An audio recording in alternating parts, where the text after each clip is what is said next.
यहाँ पे देखो हम बात करने वाले हैं प्लेसेस ऑफ वर्शिप एक्ट के बारे में। It is an act which prohibit conversion of any place of worship from the cut off date of 15 August 1947।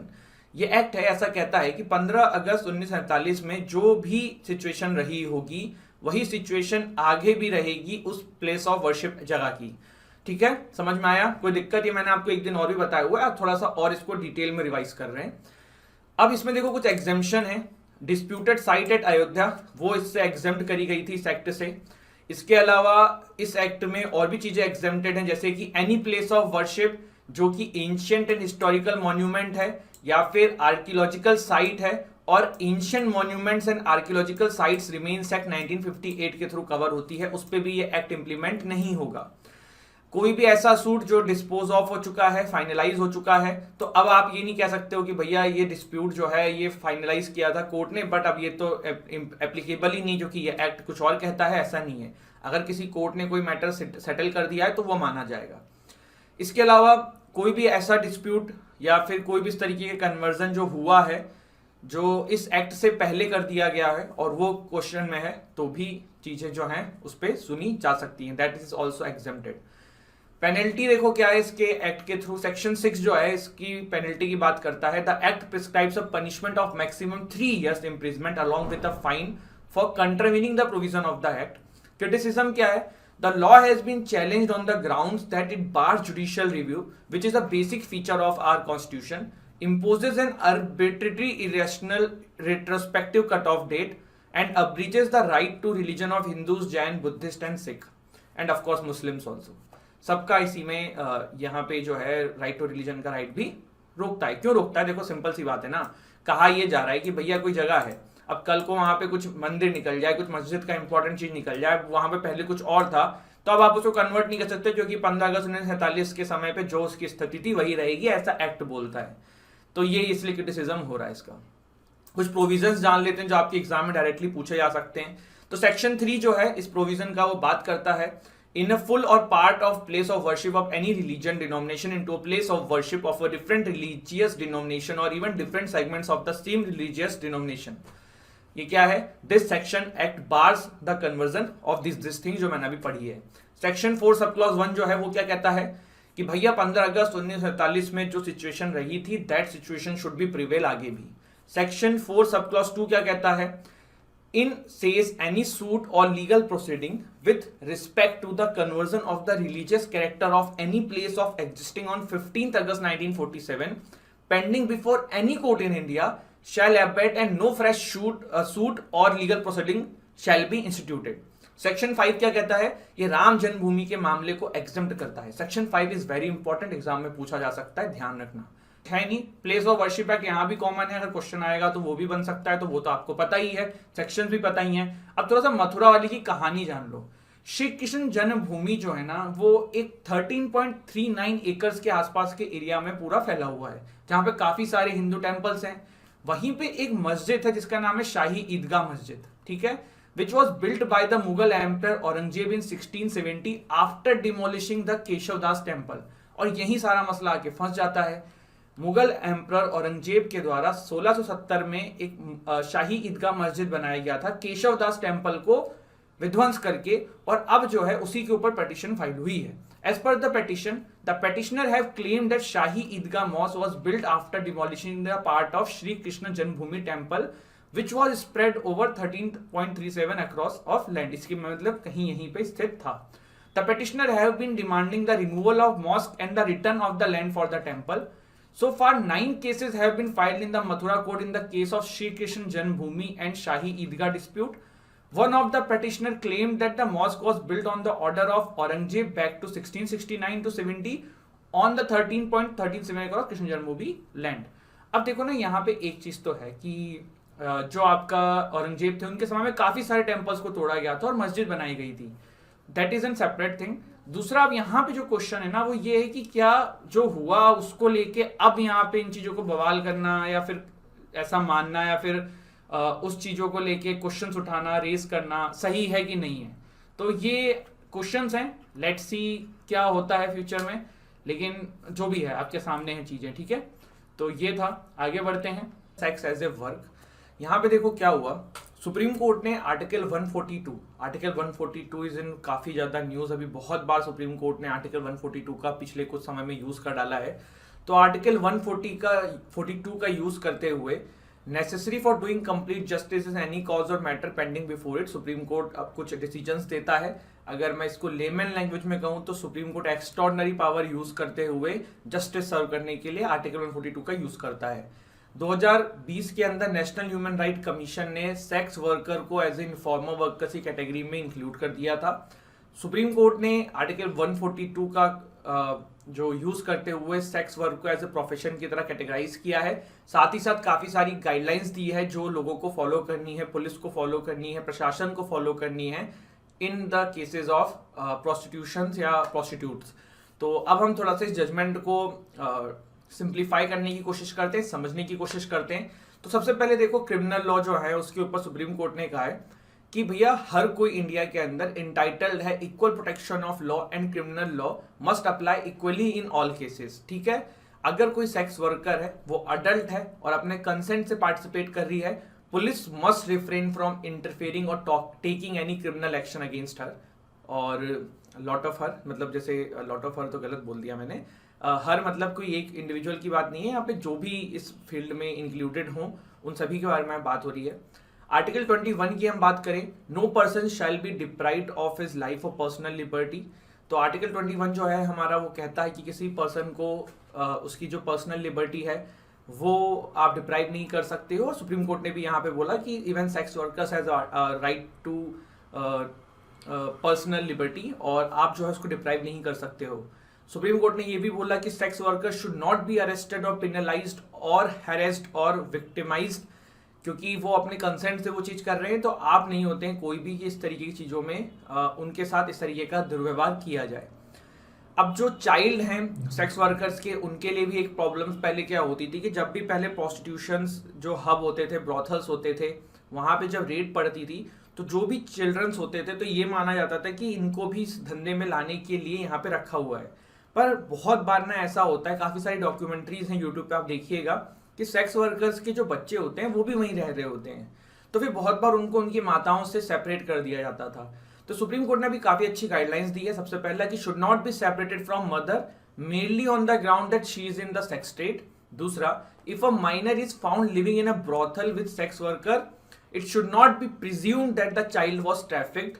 तीसरा, in case the sex worker claims that he she her son daughter test can be done to determine if she her claim is correct, तो ऐसा आपको करना चाहिए, minor को separate नहीं करना चाहिए। मतलब मान लो एक ब्रॉथल है जहां पे एक्स नाम की वुमन रह रही है, उनका एक बच्चा है जिसका नाम है जेड, पुलिस पहुंचती है, कहती है जेड जो है ना जबरदस्ती लाया गया है, हम इसको लेके जा रहे हैं अनाथ आश्रम में या फिर किसी चाइल्ड वेलफेयर डिपार्टमेंट में या कहीं भी इस तरीके की चीजों में। तो एक्स जो है वो कह सकती है कि जेड का ब्लड टेस्ट करा लो भाई, मेरा डीएनए मैच होगा तो आप मेरे पास रहने देना। तो सुप्रीम कोर्ट ने यहाँ पे इसको भी कहा है, जो पुलिस प्रशासन है या जो भी इस पर्टिकुलर फील्ड में काम करते हैं उन सभी को कि इन सब चीजों का ध्यान रखा जाए। Medical care should provided every facility including immediate medico legal care. Role of media, media should take utmost care not to reveal the identities of sex workers. तो ये हमने कुछ चीजें जानी। Buddhadev Karmaskar versus state of West Bengal is a landmark case. Opinion that the sex workers have also right to dignity. अब आगे आ जाते हैं, हमारा आज का जो दूसरा आर्टिकल था मॉब लिंचिंग के ऊपर। देखो ये कहानी अभी फिर से न्यूज में आई है, बहुत बार मॉब लिंचिंग न्यूज में आती है, अभी फिर से आई है। क्यों आई है? 2 आदिवासी मैन जो है ना उनको लिंच कर दिया है मध्य प्रदेश में बाय काउ विजिलेंटीज। ऐसा बोला जा रहा है कि जो काउ विजिलेंटीज थे दे बिलोंग्स फ्रॉम श्री राम सेना and Bajrang Dal. State government ने एक स्पेशल इन्वेस्टिगेशन टीम प्रोब करने के लिए लगा डाली है। और Shubhomoy Sikdar reports on the incidents that had climate of fear in the district. तो ये ग्राउंड जीरो में कहानी आई हुई है पूरी, आप पढ़ना चाहें टाइम हो तो पढ़ लेना। कभी कभी इंग्लिश में तो इम्प्रूवमेंट में रहेगा ही रहेगा, साथ में कुछ देश दुनिया में क्या होता है ना वो भी आपको समझ में आता है। कभी कभी देखो क्या होता है ना, छोटे छोटे इंसिडेंट्स ना बहुत चेंज कर डालते हैं। जैसे कि मैं आपको एक अपने लाइफ का कल का इंसिडेंट बताता हूँ। कल I was feeling low about something, और फिर क्या हुआ कि मैं जा रहा था गाड़ी से जिम जा रहा था, तो रास्ते में जो है मैंने फल वाले के यहाँ से रुक के नारियल पानी लिया। तो वो नारियल पानी वाला आया मेरे से और वो मेरे से बोलता है कि सर आप ही लोगों की लाइफ अच्छी है, कुछ करना नहीं होता, सुबह से शाम पड़े रहो, शाम को जिम चले जाओ और माता पिता आपके इतना सारा पैसा छोड़ के चले गए। तो मुझे वो चीज़ उस समय उसकी बात जो है ना हिट करी। मतलब ऐसा एक्चुअल में बिल्कुल केस नहीं है और मेरे साथ तो बिल्कुल भी नहीं है। जो भी है हम अपने मेहनत से करते हैं, थोड़ा बहुत पूरा दिन काम करते हैं और फिर शाम को जब टाइम मिलता है तो अपना थोड़ा सा जो इन्जॉयमेंट है वो कर लिया जाता है। पर मुझे उस बात से क्या हिट हुआ कि हर कोई ना अपने लाइफ में अपनी समस्याओं को सामने रख रहा है और हर कोई कहीं ना कहीं अपने पॉइंट पे स्टक होकर कहता है कि यार मेरे साथ ही क्यों कर रहे हैं।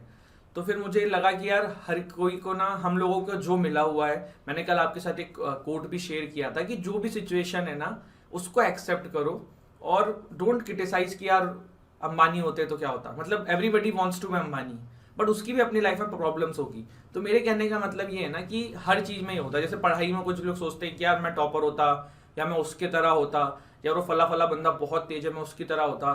तो ये सब नहीं है। ये मत कहो खुदा से मेरी मुश्किलें बड़ी हैं, मुश्किलों से कह दो मेरा खुदा बड़ा है। तो इस तरीके की चीज़ें हैं और मतलब वो काफ़ी कुछ सीखने को मिलता है। कभी कभी कुछ चीज़ हिट कर जाती है, तो ऐसी कहानियाँ आप पढ़ सकते हो, रियल लाइफ स्टोरीज हैं, कुछ सीखने को ही मिल सकता है। बट टाइम हो तो, और अभी एग्जाम्स आ रहे हैं तो अभी 15-20 मिनट वेस्ट करने का ऐसा कोई मतलब है नहीं, बट अगर मन करे देख लेना। चलो बहुत बकवास करते हैं ना सर आपके। चलो अब आ जाते हैं मॉब लिंचिंग के ऊपर। लिंचिंग का मतलब क्या होता है? Series of act of violence और aiding abetting such act thereof whether spontaneous और planned by a mob. Grounds क्या क्या होने चाहिए? Religion, race, caste, sex, place of birth, language, dietary practices, sexual orientation, political affiliation, ethnicity और any other related grounds. ये चीज बहुत जरूरी है। देखो ना, एक कॉमन एरर जो स्टूडेंट्स करते हैं ना, वो सोचते हैं कि सर सिर्फ मॉब लिंचिंग जो है ना काऊ वाले मामले पे होती है। ऐसा नहीं है, विचक्राफ्ट के नाम पे भी कर देते हैं। अभी हमने मणिपुर में बहुत कुछ, अब तो साल हो गए, काफी समय हो गया, वहां पे ही घटना देखी थी। तो इस तरीके की चीजें होती हैं। How are these cases handle? तो भाई there is no separate legislation for this. IPC का जो मर्डर एंड कल्पेबल होमिसाइड के सेक्शन है वही यहाँ पे लगते हैं। Section 302 provides that whoever commits murder shall be punished with death or imprisonment for life and shall also be liable to fine.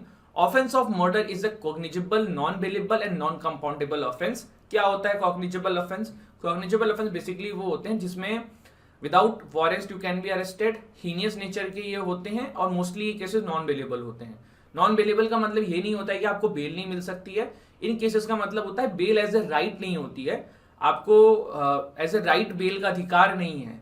Court will decide कि हाँ भाई आपको मिलना है नहीं मिलना है। नॉन कंपाउंडेबल का बेसिक मतलब होता है cases that can not be settled. जैसे कि आपका डाइवोर्स का केस चल रहा है, इट कैन बी सेटल्ड ना, पति पत्नी के बीच में, भैया हमको डाइवोर्स नहीं देना, खत्म करो बात। This is compoundable thing, but murder is not a compoundable thing. आपने किसी को मार दिया, आप कंपाउंड नहीं कर सकते उस चीज को। Rape is not a compoundable thing. तो ये होता है नॉन कंपाउंडेबल। ठीक है, आई होप आपको ये चीज क्लियर हुई हो। रिलेटेड इश्यूज क्या है? तो देखो, मॉब लिंचिंग जो है सिंपल सट वायलेशन ऑफ ह्यूमन डिग्निटी है, आर्टिकल 21 का वायलेशन है, डिक्लेरेशन ऑफ ह्यूमन राइट्स का भी वायलेशन है यूनाइटेड नेशन के द्वारा जो दिया हुआ है। It also violate right to equality in provision of discrimination under Article 14 and 15 of the Constitution of India. Nowhere mentioned in the law of the land. That's why Indian Penal Code जो है वो अभी use किया जाता है इस cases के लिए। और काफी समय से डिमांड आ रही है मॉब लिंचिंग के ऊपर सेपरेट कानून आए। भारत के कुछ स्टेट्स हैं जिन्होंने पहल कर दी है। वो स्टेट्स कौन कौन से हैं? मणिपुर, वेस्ट बंगाल, राजस्थान एंड झारखंड सबसे लास्ट में अभी इसमें 2021 के अंदर ऐड हुआ है। तो ये वो स्टेट्स हैं भारत के जहां पे इस पे प्रति ऑलरेडी एक कानून है। वो है हेट स्पीच से रिलेटेड। कुछ दिन पहले हेट स्पीच जो है ना काफी न्यूज में थी। न्यूज में क्यों थी? हरिद्वार वाला इंसिडेंट आपको याद होगा, हम काफी सारे न्यूज चैनल में देख रहे थे, न्यूज़पेपर काफी ज्यादा कवर कर रहे थे, द हिंदू में काफी सारे एडिटोरियल भी आ रहे थे इस विषय के ऊपर। तो क्या था पूरा मामला?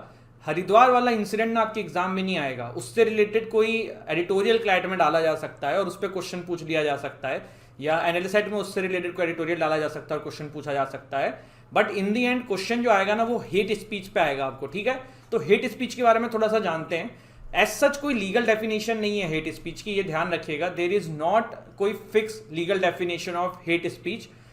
हेट स्पीच का बेसिकली जो है ना मतलब ये है कि कुछ भी मैलिशियस कहना या किसी के बारे में कुछ इस तरीके की चीज कहना जो प्रवोक कर दे, सोसाइटी की हार्मोनी को नुकसान पहुंचा दे। एक सिंपल मैंने लेमन लैंग्वेज में आपको समझाया है। ठीक है, प्रोविजन जो हमारे लॉ के अंदर है ना वो क्रिमिनलाइजिंग स्पीचेस जो कुछ इस तरीके की चीजें करें, राइटिंग्स जो कुछ इस तरीके की चीजें करें, एक्शन, साइंस, तो इस तरीके की चीज़ों को हमारे कानून के अंदर, हमारे लॉ के अंदर क्रिमिनलाइज किया हुआ है। अब आप कहोगे कि सर कौन से लॉ के अंदर ऐसा किया गया है, तो ठीक है, बिल्कुल गैस आपने सही किया है। आईपीसी जो है, हमारा इंडियन पीनल कोड जो है, उसका सेक्शन 153A एंड 505 जो है वो हेट स्पीच को क्रिमिनलाइज करता है इनडायरेक्ट वे में। ऐसा देखो ना, डायरेक्ट कोई आप कह सकते हो कि हेट स्पीच के लिए कानून है या लेजिस्लेशन है तो नहीं, और उसी की डिमांड होती रहती है, क्योंकि देखो क्या होता है ना, हेट स्पीच की कोई एज सच फिक्स डेफिनेशन तो है नहीं, तो बहुत एम्बिगुअस है ये। तो लोग ना इसको अपने अपने तरीके से मोल्ड करते हैं, कोई कुछ भी बोल जाता है, फिर कोर्ट में वो उसको प्रूफ नहीं कर पाते हैं कि वो हेट स्पीच है।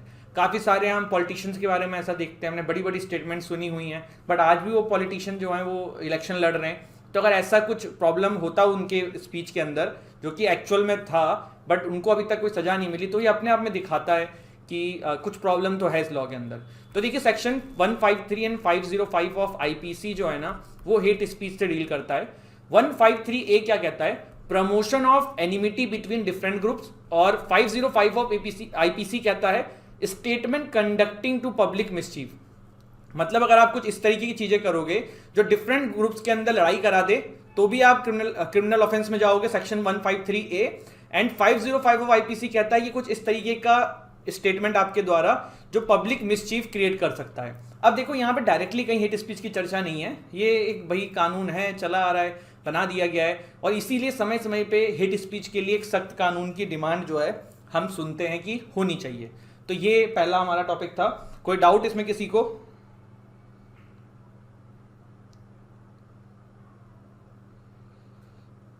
ठीक है, चलिए, वेरी गुड। कोई इसमें किसी को डाउट नहीं है, इससे अच्छी कोई बात हो नहीं सकती है। थोड़ा सा और जूम कर देता हूँ मैं, किसी की डिमांड आई है कि सर थोड़ा सा और जूम कर दीजिए, तो देखो ज़्यादा हो गया यार ये। ठीक है, इतना ठीक है। इसके बाद देखो अगला आर्टिकल जो है ना, वो बात करता है इलेक्शन एक्सपेंडिचर लिमिट के बारे में। इलेक्शन एक्सपेंडिचर लिमिट क्यों अभी न्यूज़ में थी? बिल्कुल, अभी हमारे 4 स्टेट्स में इलेक्शन थे, होने में हैं, और कुछ में हो चुके हैं, कुछ में बाकी हैं। तो इसमें क्या हुआ था कि जो हमारे बंदे जो इलेक्शन लड़ते हैं ना, इन लोगों का पैसा इलेक्शन में कितना खर्च किया जाता है, ये इलेक्शन कमीशन के द्वारा फिक्स किया जाता है। देखो रियलिटी में तो ऐसा नहीं होता है कि जितना ये फिक्स करते हैं उतना ही खर्च होता है, उसके अलावा भी खर्च हो जाता होगा, जो कि काफ़ी सारे न्यूज़ में ऐसी चीज़ें निकलती हैं। बट एक ऑफिशियली आंकड़ा जो है वो इलेक्शन कमीशन के द्वारा फिक्स किया जाता है, जिसके बारे में हम जानेंगे, और उस वही अभी न्यूज़ में भी था, और जिसके वजह से हम ये पढ़ रहे हैं। ठीक है, हुआ क्या था, amount on election candidate can be legally spend for their election campaign, ये डिसाइड किया जाता है समय समय पे।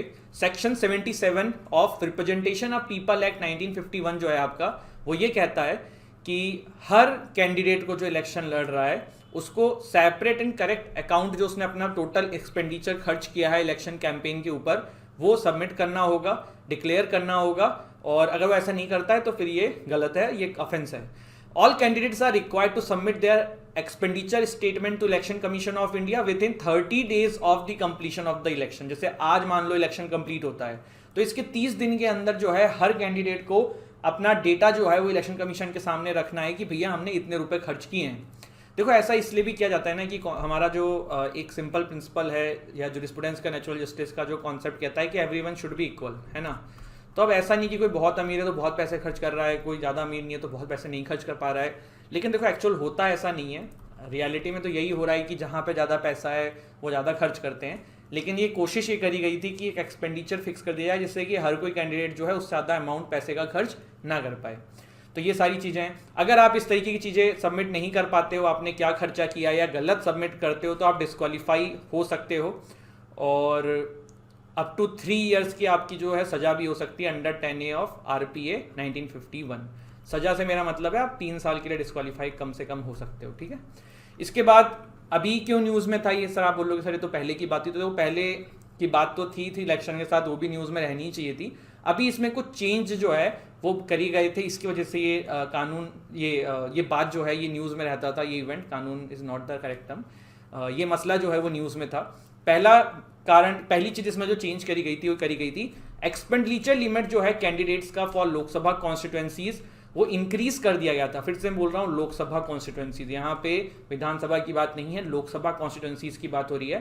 पहले 54 लाख होता था, अभी 70 लाख कर दिया गया है। ठीक है, और किसी किसी स्टेट्स में 70 से 95 लाख भी कर दिया है। पहले वहाँ 70 था, वहाँ 95 कर दिया, और जहाँ 54 था वहाँ 70 कर दिया।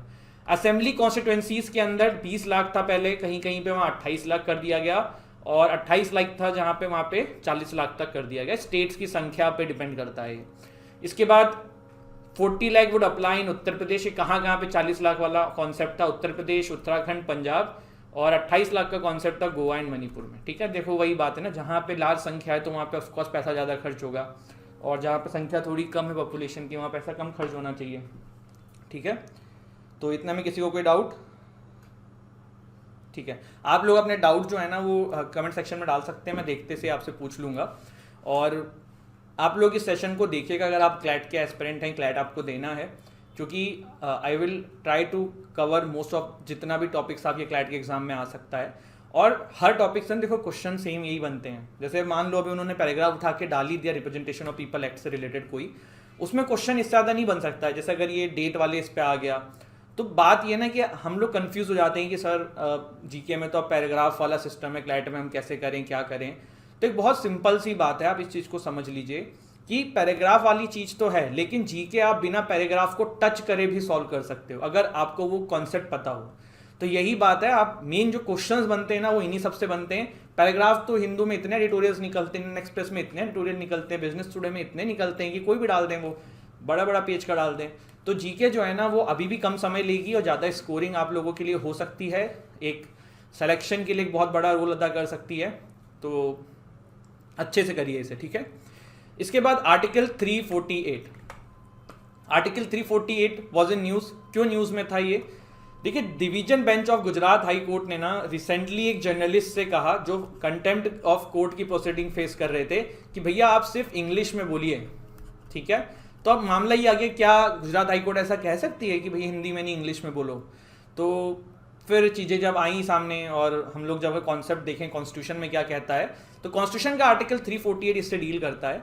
And it speaks for language to be use in supreme court and high court for acts, bill etcetera, या कोई भी चीज़ों के लिए इंग्लिश।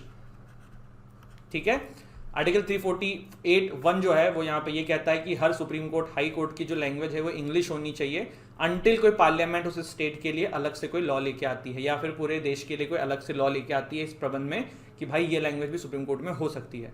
आर्टिकल 348 सब क्लॉज 2 जो है ना वो ये भी पावर देता है हर स्टेट के गवर्नर को कि वो स्टेट से कंसल्ट करके अगर गवर्नर ये चाहते हैं तो वो प्रेसिडेंट की कंसेंट से किसी और लैंग्वेज को भी ऑथराइज कर सकते हैं, हिंदी या फिर कोई और लैंग्वेज हाई कोर्ट में यूज़ होने के लिए। तो आर्टिकल 348 क्या है, अभी न्यूज़ में था, मैंने आपको बताया, ध्यान रखिएगा। इसके अलावा section 7 of official language act जो 1963 है ना, ये भी कहता है कि यूज़ ऑफ हिंदी या कोई भी other language official language state कर सकता है इंग्लिश के अलावा अगर वो चाहता है। जैसे उत्तर प्रदेश की ऑफिशियल लैंग्वेज क्या है, यहाँ के आपको ऑफिसेज में ना हिंदी लैंग्वेज ज़्यादा दिखती है। ठीक है, तो ऐसे ऐसे और स्टेट्स की भी अपनी होती है। This has to be done with the consent of the president of India by the governor of the state, the purpose of judgement etcetera made by the high court for the state. ठीक है, तो ये कुछ चीज़ें हमने जानी इस मुद्दे के बारे में, एंड आई थिंक आप लोगों को ये मुद्दा जो है वो क्लियर हो गया होगा। देखो ये जो पूरा मैं आपके सामने आर्टिकल डिस्कस कर रहा हूँ ना, ये हमारी मैगजीन राइज का है, और द राइज हमारी करंट अफेयर की मंथली मैगजीन है जिसको आप बेझिझक डाउनलोड कर सकते हैं, फ्री ऑफ कॉस्ट है। कैसे डाउनलोड करना है, आप हमारे ऐप को डाउनलोड करिए डिस्क्रिप्शन से, वहाँ पे फ्री स्टडी मटेरियल के सेक्शन में हमारी मंथली मैगजीन पड़ी हुई है, या फिर आप हमारे टेलीग्राम चैनल से भी जुड़ सकते हैं, क्लैट पॉइंट। यहाँ पे काफ़ी सारा फ्री स्टडी मटेरियल तो डाला ही जाता है आपके एग्जाम के पर्सपेक्टिव से। क्लैट पॉइंट में भी फाइल सेक्शन में जाना तो वहाँ भी सारी मंथली मैगजीन पड़ी हुई है, तो इनको डाउनलोड करके प्रिंट आउट निकाल सकते हो। तो वहाँ से जो इंपॉर्टेंट टॉपिक्स था मैंने वो उठाया है यहाँ पे और कवर किया है। मंथली मैगजीन से देखिए स्टूडेंट बहुत कंफ्यूज होते हैं कि सर किसकी करें, सर फलाना कोचिंग है या प्रतियोगिता दर्पण है या क्या करें। तो मेरा आपको सजेशन ये रहेगा कि देखो घुमा फिरा के ना हर मैगजीन में सब जगह का कंटेंट सेम होता है। देखिए कोई भी मैगजीन हम बनाते हैं या कोई भी कंपनी बनाती है तो वो इस चीज़ का ध्यान रखती है कि क्या क्या टॉपिक रहे हैं, और सभी के मैगजीन में वो टॉपिक्स कवर रहते हैं। किसी के में पहले पेज पे हो जाएंगे, किसी के बाद में हो जाएंगे। तो मुद्दा ये कि एक मैगजीन चुन लो, उस पर पढ़ाई करो, और सबसे इंपॉर्टेंट चीज़ stick to the quality not the quantity. ये नहीं कि आप 10 मैगजीन पढ़ रहे हो आपको कुछ भी याद नहीं है, आप एक मैगजीन पढ़ो पर उसका फिर एक एक पेज याद रहे। तो इस तरीके की पढ़ाई करनी चाहिए, एंड आई होप आप मेरी बात समझ रहे होंगे। ठीक है, कोई डाउट है, कोई समस्या है? हाय सात्विक, हाय अंजलि, हाय एवरीवन। ठीक है, चलिए अब national conference on e governance करके हमारा अगला आर्टिकल है। ये क्या था मसला? 24th national conference on e governance हुई थी 2021 के अंदर, ठीक है, जो कि सक्सेसफुली हो चुकी है। ये department of administrative reforms and public grievance, जिसको DARPG शॉर्ट में बोलते हैं, एंड इनके साथ ministry of electronics and information technology, जिनको METI शॉर्ट में बोला जाता है, और स्टेट गवर्नमेंट ऑफ तेलंगाना। देखो ऐसे क्वेश्चन आते हैं, पैराग्राफ दे दिया जाएगा, पूछेगा भैया किस किस ने मिलकर किया था, तो तीनों नाम ध्यान होने चाहिए, ministry of electronics and information technology, METI जिसको बोलते हैं, DARPG plus government of Telangana. तो ये तीनों चीज़ पता होनी चाहिए। इस बार का थीम क्या था? India's techade digital government in post pandemic world. देखो national conference on e governance, e governance से क्या समझते हो कि टेक्नोलॉजी का कितना ज़्यादा गवर्नमेंट जो है अलग अलग वो यूज़ करके लोगों का बेनिफिट कर सकती हैं, ठीक है। पर्पस क्या था इस पूरे कॉन्फ्रेंस का? तो प्रोवाइड सब प्लेटफॉर्म जिससे कि बेस्ट प्रैक्टिस शेयर हो पाए, लेटेस्ट टेक्नोलॉजी डेवलपमेंट शेयर हो पाए बिटवीन डिफरेंट स्टेट्स। इसमें national awards for e governance भी दिया गया था। एक हैदराबाद डिक्लेरेशन करके बड़ी इंपॉर्टेंट चीज़ है, इस पूरे कॉन्फ्रेंस के अंदर हैदराबाद डिक्लेरेशन को अडॉप्ट किया गया। हैदराबाद डिक्लेरेशन क्या है? It's bring citizen and government closer through digital platforms. अगर मैं शॉर्ट फॉर्म में बोलूँ तो हैदराबाद डिक्लेरेशन का बेसिकली मतलब ये कि भैया पब्लिक जितनी भी गवर्नमेंट्स की सिस्टम है उन सभी के अंदर टेक्नोलॉजी का यूज़ करो और लोगों का बेनिफिट करने की कोशिश करो। तो वही यहाँ पे हैदराबाद डिक्लेरेशन को इसमें लिया गया। तो ध्यान रखिएगा ये सब चीज़ें, है ना, ऐसे छोटे छोटे क्वेश्चंस बन जाते हैं। देखो मैं आपको फिर एक चीज़ बोल रहा हूँ, आप लोग ना क्लैट के अभी जो तैयारी कर रहे हैं नए हमारे बच्चे, और NLSET का भी पेपर का पैटर्न कुछ इसी तरीके से है, वो पैराग्राफ वाले क्लैट के क्वेश्चन जो आते हैं GK के। देखो पैराग्राफ आपको चाहे 10 पेज का दे दें, ठीक है, अगर इस टॉपिक पे क्वेश्चन आना है ना तो इससे बाहर नहीं आएगा, ठीक है। सेम गोज विथ यहाँ पे, अगर आर्टिकल 348 रिलेटेड पैराग्राफ इतने आए थे, इतने एडिटोरियल्स आए थे, उसमें से अगर पूछना होगा तो इससे बाहर क्वेश्चन ही नहीं बनता है। तो मेरा ही कहना है ना कि GK के अंदर ना आप लोग जो पैटर्न है आप लोग का मॉक सॉल्व करने का, मैं देखता हूँ स्टूडेंट्स जो है ना वो पैराग्राफ रीड करते हैं। आई डोंट थिंक आपको पैराग्राफ रीड करने की जरूरत है, आपको डायरेक्ट क्वेश्चंस GK के अंदर सॉल्व कर सकते हैं। इवन लीगल में भी 50%, 60-70% क्वेश्चन जो है ना बिना पैराग्राफ रीडिंग के करे जा सकते हैं, but for that you need special, मतलब बहुत ज़्यादा प्रैक्टिस। GK करंट अफेयर्स में तो उसकी भी जरूरत नहीं है। अगर आपको टॉपिक पता है तो आप बिना पैराग्राफ पढ़ रहे कर लोगे, अगर आपको टॉपिक वो नहीं आता है तो आप पूरा पैराग्राफ 10 बार पढ़ लो, आप एक क्वेश्चन नहीं कर पाओगे। करंट अफेयर है बड़ी बेवफा, रात में पढ़ो सवेरे सफा। तो टॉपिक नहीं पता होगा तो भैया कुछ नहीं होगा, ठीक है। क्लियर हुई बात? चलिए वीडियो को लाइक करते चलना, शेयर कर देना अपने मित्रों के साथ जिससे उनका भी कुछ भला हो जाए। वैसे तो कंपटीशन में एक दूसरे का भला नहीं करते हैं लोग, पर कर दो, है ना, तो ये कुछ हमारा ही भला हो जाएगा। चलिए फिर देखिए अगला आर्टिकल है national commission for protection of child rights. अब ये जो आर्टिकल है, एक सेकेंड यार ये शॉर्ट हो गया, हाँ, national commission for protection of child rights, ये जो आर्टिकल है क्या बात करता है देखते हैं। अब ये न्यूज़ में क्यों था? क्योंकि वेस्ट बंगाल के चीफ सेक्रेटरी को, जो आपकी NCPCR है, national commission for protection of child rights, इन्होंने कहा था कि अपने जितने भी चाइल्ड केयर इंस्टीट्यूशन है उसको जुवेनाइल जस्टिस एक्ट 2015 के अंदर रजिस्टर कराओ, ठीक है। अब पहले थोड़ा सा हम जानेंगे इसके अंदर NCPCR के बारे में, फिर थोड़ा सा हम जानेंगे जुवेनाइल जस्टिस एक्ट 2015 के बारे में, ठीक है। तो NCPCR जो है स्टैट्यूटरी बॉडी है। स्टैट्यूटरी बॉडी का मतलब क्या होता है? देखो दो टाइप की बॉडी होती है, एक होती है स्टैट्यूटरी बॉडी, एक होती है non statutory body. Statutory body का बेसिकली मतलब ऐसा है कि ऐसी ऑर्गेनाइजेशंस जो किसी स्टैट्यूट से बनी है, जैसे कि लोकपाल है तो वो किससे बना है? लोकपाल एक्ट से बना है ना, तो उसको बैक करने के लिए एक एक्ट है। तो ये ऐसी बॉडीज क्या होती हैं? स्टैट्यूटरी बॉडी होती हैं। नॉन स्टैट्यूटरी बॉडी मतलब ऐसी कोई बॉडी जिसको गवर्न करने के लिए, बैक करने के लिए कोई एक्ट नहीं है, ये प्री टर्म्स कंडीशंस पे चली आ रही है, ठीक है। तो नॉन स्टैट्यूटरी बॉडी का कोई मुझे आप एग्जांपल देंगे? लेट्स सी आप में से कितने बच्चे जो हैं इसका जवाब देते हैं। अब इसका जो कंट्रोल है वो ministry of women and child development के अंदर है, आपका NCPCR का। चाइल्ड कौन होता है एक्चुअली? 0 से 18 एज ग्रुप के बच्चे जो हैं, लोग जो हैं वो चाइल्ड कहलाते हैं। इसमें फिर एक वो भी होता है कि 16 कर दो, 14 कर दो, काफ़ी बवाल होता रहता है समय समय पे, ठीक है। क्या मैंडेट था? तो ठीक है, ये आपको बड़ी दिक्कत हो जाएगी, ठीक है। अभी हम NCPCR के बारे में ही देख रहे थे। तो जो कमीशन है इसमें एक चेयरपर्सन होते हैं, 6 मेंबर्स होते हैं, जिसमें 2 कम से कम महिलाएं होनी चाहिए। महिलाओं से याद आया, कल इंटरनेशनल वुमेंस डे है, तो जितनी भी वुमेंस हैं सभी को इंटरनेशनल वुमेंस डे मुबारक। इसके बाद देखिए all of them are appointed by the central government for 3 years, 3 year का टेन्योर होता है। और जो कमीशन में चेयरमैन होते हैं 65 साल तक सर्व कर सकते हैं। एंड 60 ईयर्स फॉर मेंबर्स होता है मैक्सिमम एज, ठीक है। इसके अलावा क्या कर सकती है NCPCR, तो ये इतना इंपॉर्टेंट नहीं है, ये आपसे एग्जाम में नहीं पूछेंगे। चाइल्ड वेलफेयर कमेटी के बारे में भी इसमें लिखा हुआ है, ऐसा जितना कोई खास आपके लिए इंपॉर्टेंट नहीं है, ठीक है। तो इतना में किसी को कोई डाउट है तो बताइए। ठीक है,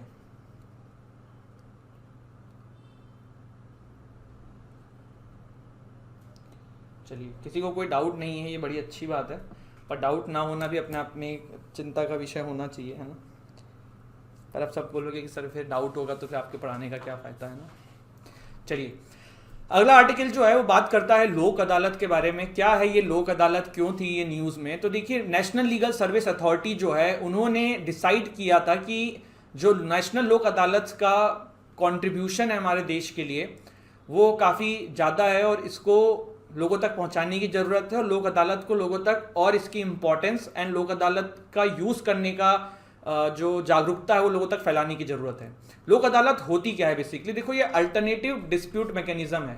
ADR का आपने नाम सुना है ना, अल्टरनेटिव डिस्प्यूट रिजोल्यूशन आजकल चल रहा है, उसी तरीके का एक ये भी मैकेनिज्म है। इसके अंदर out of the court settlement जैसे होता है उस तरीके सेटलमेंट होता है, बट ये कोर्ट के सामने हो जाता है। इसके लिए एक स्पेशल कोड बनाई जाती है, इसको लोक अदालत बोलते हैं, और उसके सामने फिर पार्टीज के बीच में सेटलमेंट करा दी जाती है, ठीक है।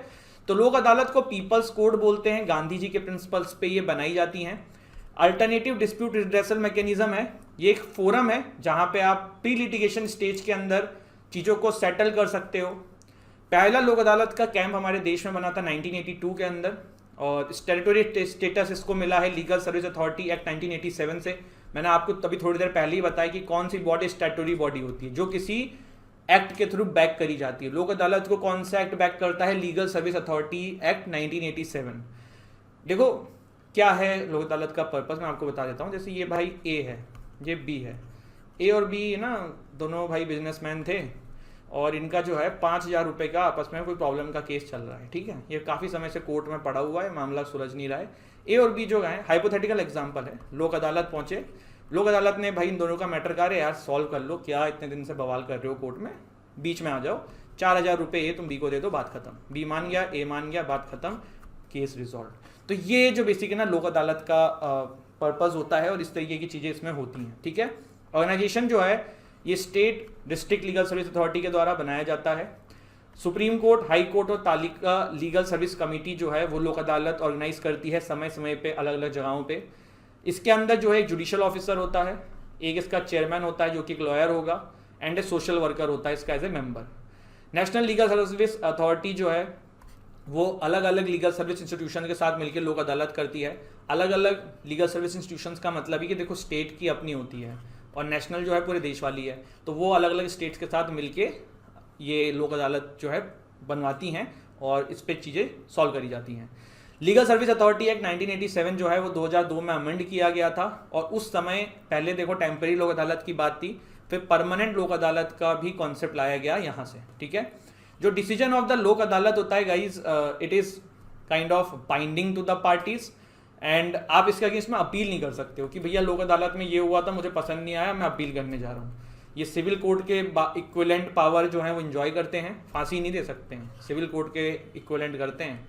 और अगर आप बाय द वे देखो, आपको अगर डिसीजन अच्छा नहीं लग रहा है तो ये नहीं कि आप इस फैसले के अगेंस्ट में अपील करो, आप अपना जो लिटिगेशन फाइल करते हैं उस तरीके से फ्रेश लिटिगेशन फाइल करो, फिर जो कोर्ट डिसाइड करेगी वो करेगी, लेकिन इस मामले के अगेंस्ट में आप अपील नहीं कर सकते हो। अंतर समझ में आया? वो 5,000 वाला एग्जाम्पल ले लेते हैं। अब देखो 4,000 रुपये दिया जो गया है ना, आप इसके अगेंस्ट में अपील नहीं कर सकते हो कि भैया मुझे 4,000 बोला था देने को, मुझे 4 नहीं चाहिए, मुझे 6 चाहिए। नहीं, आप 0 लेवल से फिर से केस फाइल करो और फिर देखो क्या डिसीजन आता है। इसके बाद क्या मामले इसमें देखे जाते हैं मोस्टली, तो land cases, compoundable criminal offences. Compoundable क्या होता है? ऐसे क्रिमिनल ऑफेंसेस जो थोड़े से कम हीनियस नेचर के होते हैं, that can be settled. Family disputes, तलाक, डाइवोर्स, मारपीट, encroachment of forest lands, land acquisition disputes, motor accident claim, और इंश्योरेंस का बहुत मामला इसमें आता है। इंश्योरेंस के तो सबसे ज़्यादा मामले आते हैं, ठीक है। There is no court fee and speedy trial होता है, प्रोसीजरल फ्लेक्सिबिलिटी होती है। तो ये इसके कुछ एडवांटेज हैं जो आपको ध्यान रखने हैं, ठीक है। कोई डाउट इतने में किसी को?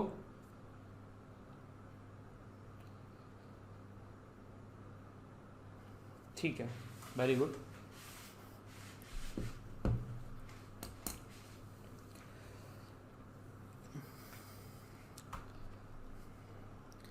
गर्मी बढ़ने लगी भाई, एसी की सर्विस करानी पड़ेगी। चलिए आगे बढ़ते हैं। इंटर स्टेट वाटर डिस्प्यूट क्या है? इंटर स्टेट वाटर डिस्प्यूट अभी काफ़ी न्यूज़ में था, यह हर साल न्यूज़ में रहता है क्योंकि कुछ ना कुछ स्टेट्स के बीच में पंगे होते रहते हैं। अभी कर्नाटका के सीएम ने रिसेंटली बोल दिया था कि भैया जो inter state water dispute act है ना, इसमें चेंज की ज़रूरत है, ये पुराना वाला बकवास है। इसी की वजह से ये न्यूज़ में आ गया। क्या था मसला, देखते हैं। देखो ये जो मसले होते हैं ना जिसकी वजह से न्यूज़ में आता है कर्नाटका के सीएम ने बोल दिया, तो बहुत सारे बुद्धिजीवी जो है ना सीएम का नाम याद रखने लग जाएंगे, डेट याद रखने लग जाएंगे। भैया ये क्वेश्चन नहीं आता है, इस पे आपको पैराग्राफ दे देंगे, क्वेश्चन तो यहाँ से पूछेंगे, समझ रहे हो? तो कभी भी कंटेक्स्ट जो भी लिखे होते हैं ना वो सिर्फ समझने के लिए समझ लो कि क्यों न्यूज़ में आया है, क्वेश्चन वहां से नहीं बनते हैं, ये चीज़ ध्यान रखिएगा।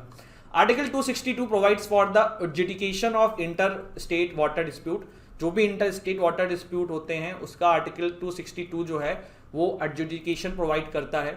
इसमें दो प्रोविजन की बात करी जाती है, ठीक है। आर्टिकल 262 के अंदर दो तरीके से इंटर स्टेट मतलब स्टेट्स के बीच में जो वाटर के मसले होते हैं उसको सॉल्व करने के तरीके बताए गए हैं। पहला कि पार्लियामेंट में बाय लॉ एक एजुकेशन ऑफ एनी डिस्प्यूट और complaint with respect to the use of distribution and control of waters, वो जो है इसके अंदर any inter state river and river valley के चलते हुए पार्लियामेंट कोई भी लॉ बना सकती है, ठीक है।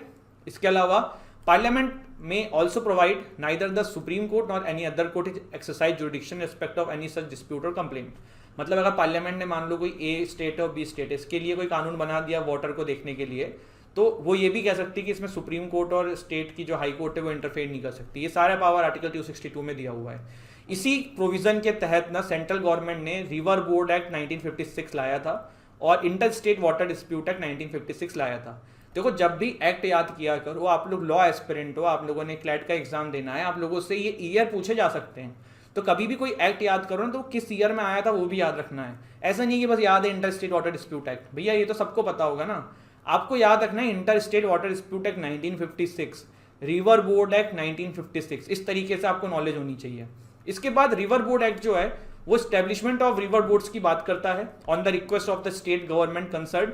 मतलब मान लो कोई कर्नाटका ही है, कर्नाटका ने रिक्वेस्ट किया सेंट्रल गवर्नमेंट से भैया रिवर बोर्ड बनाओ और मैटर को सॉल्व करो, तो रिवर बोर्ड सेंट्रल गवर्नमेंट बना देगी।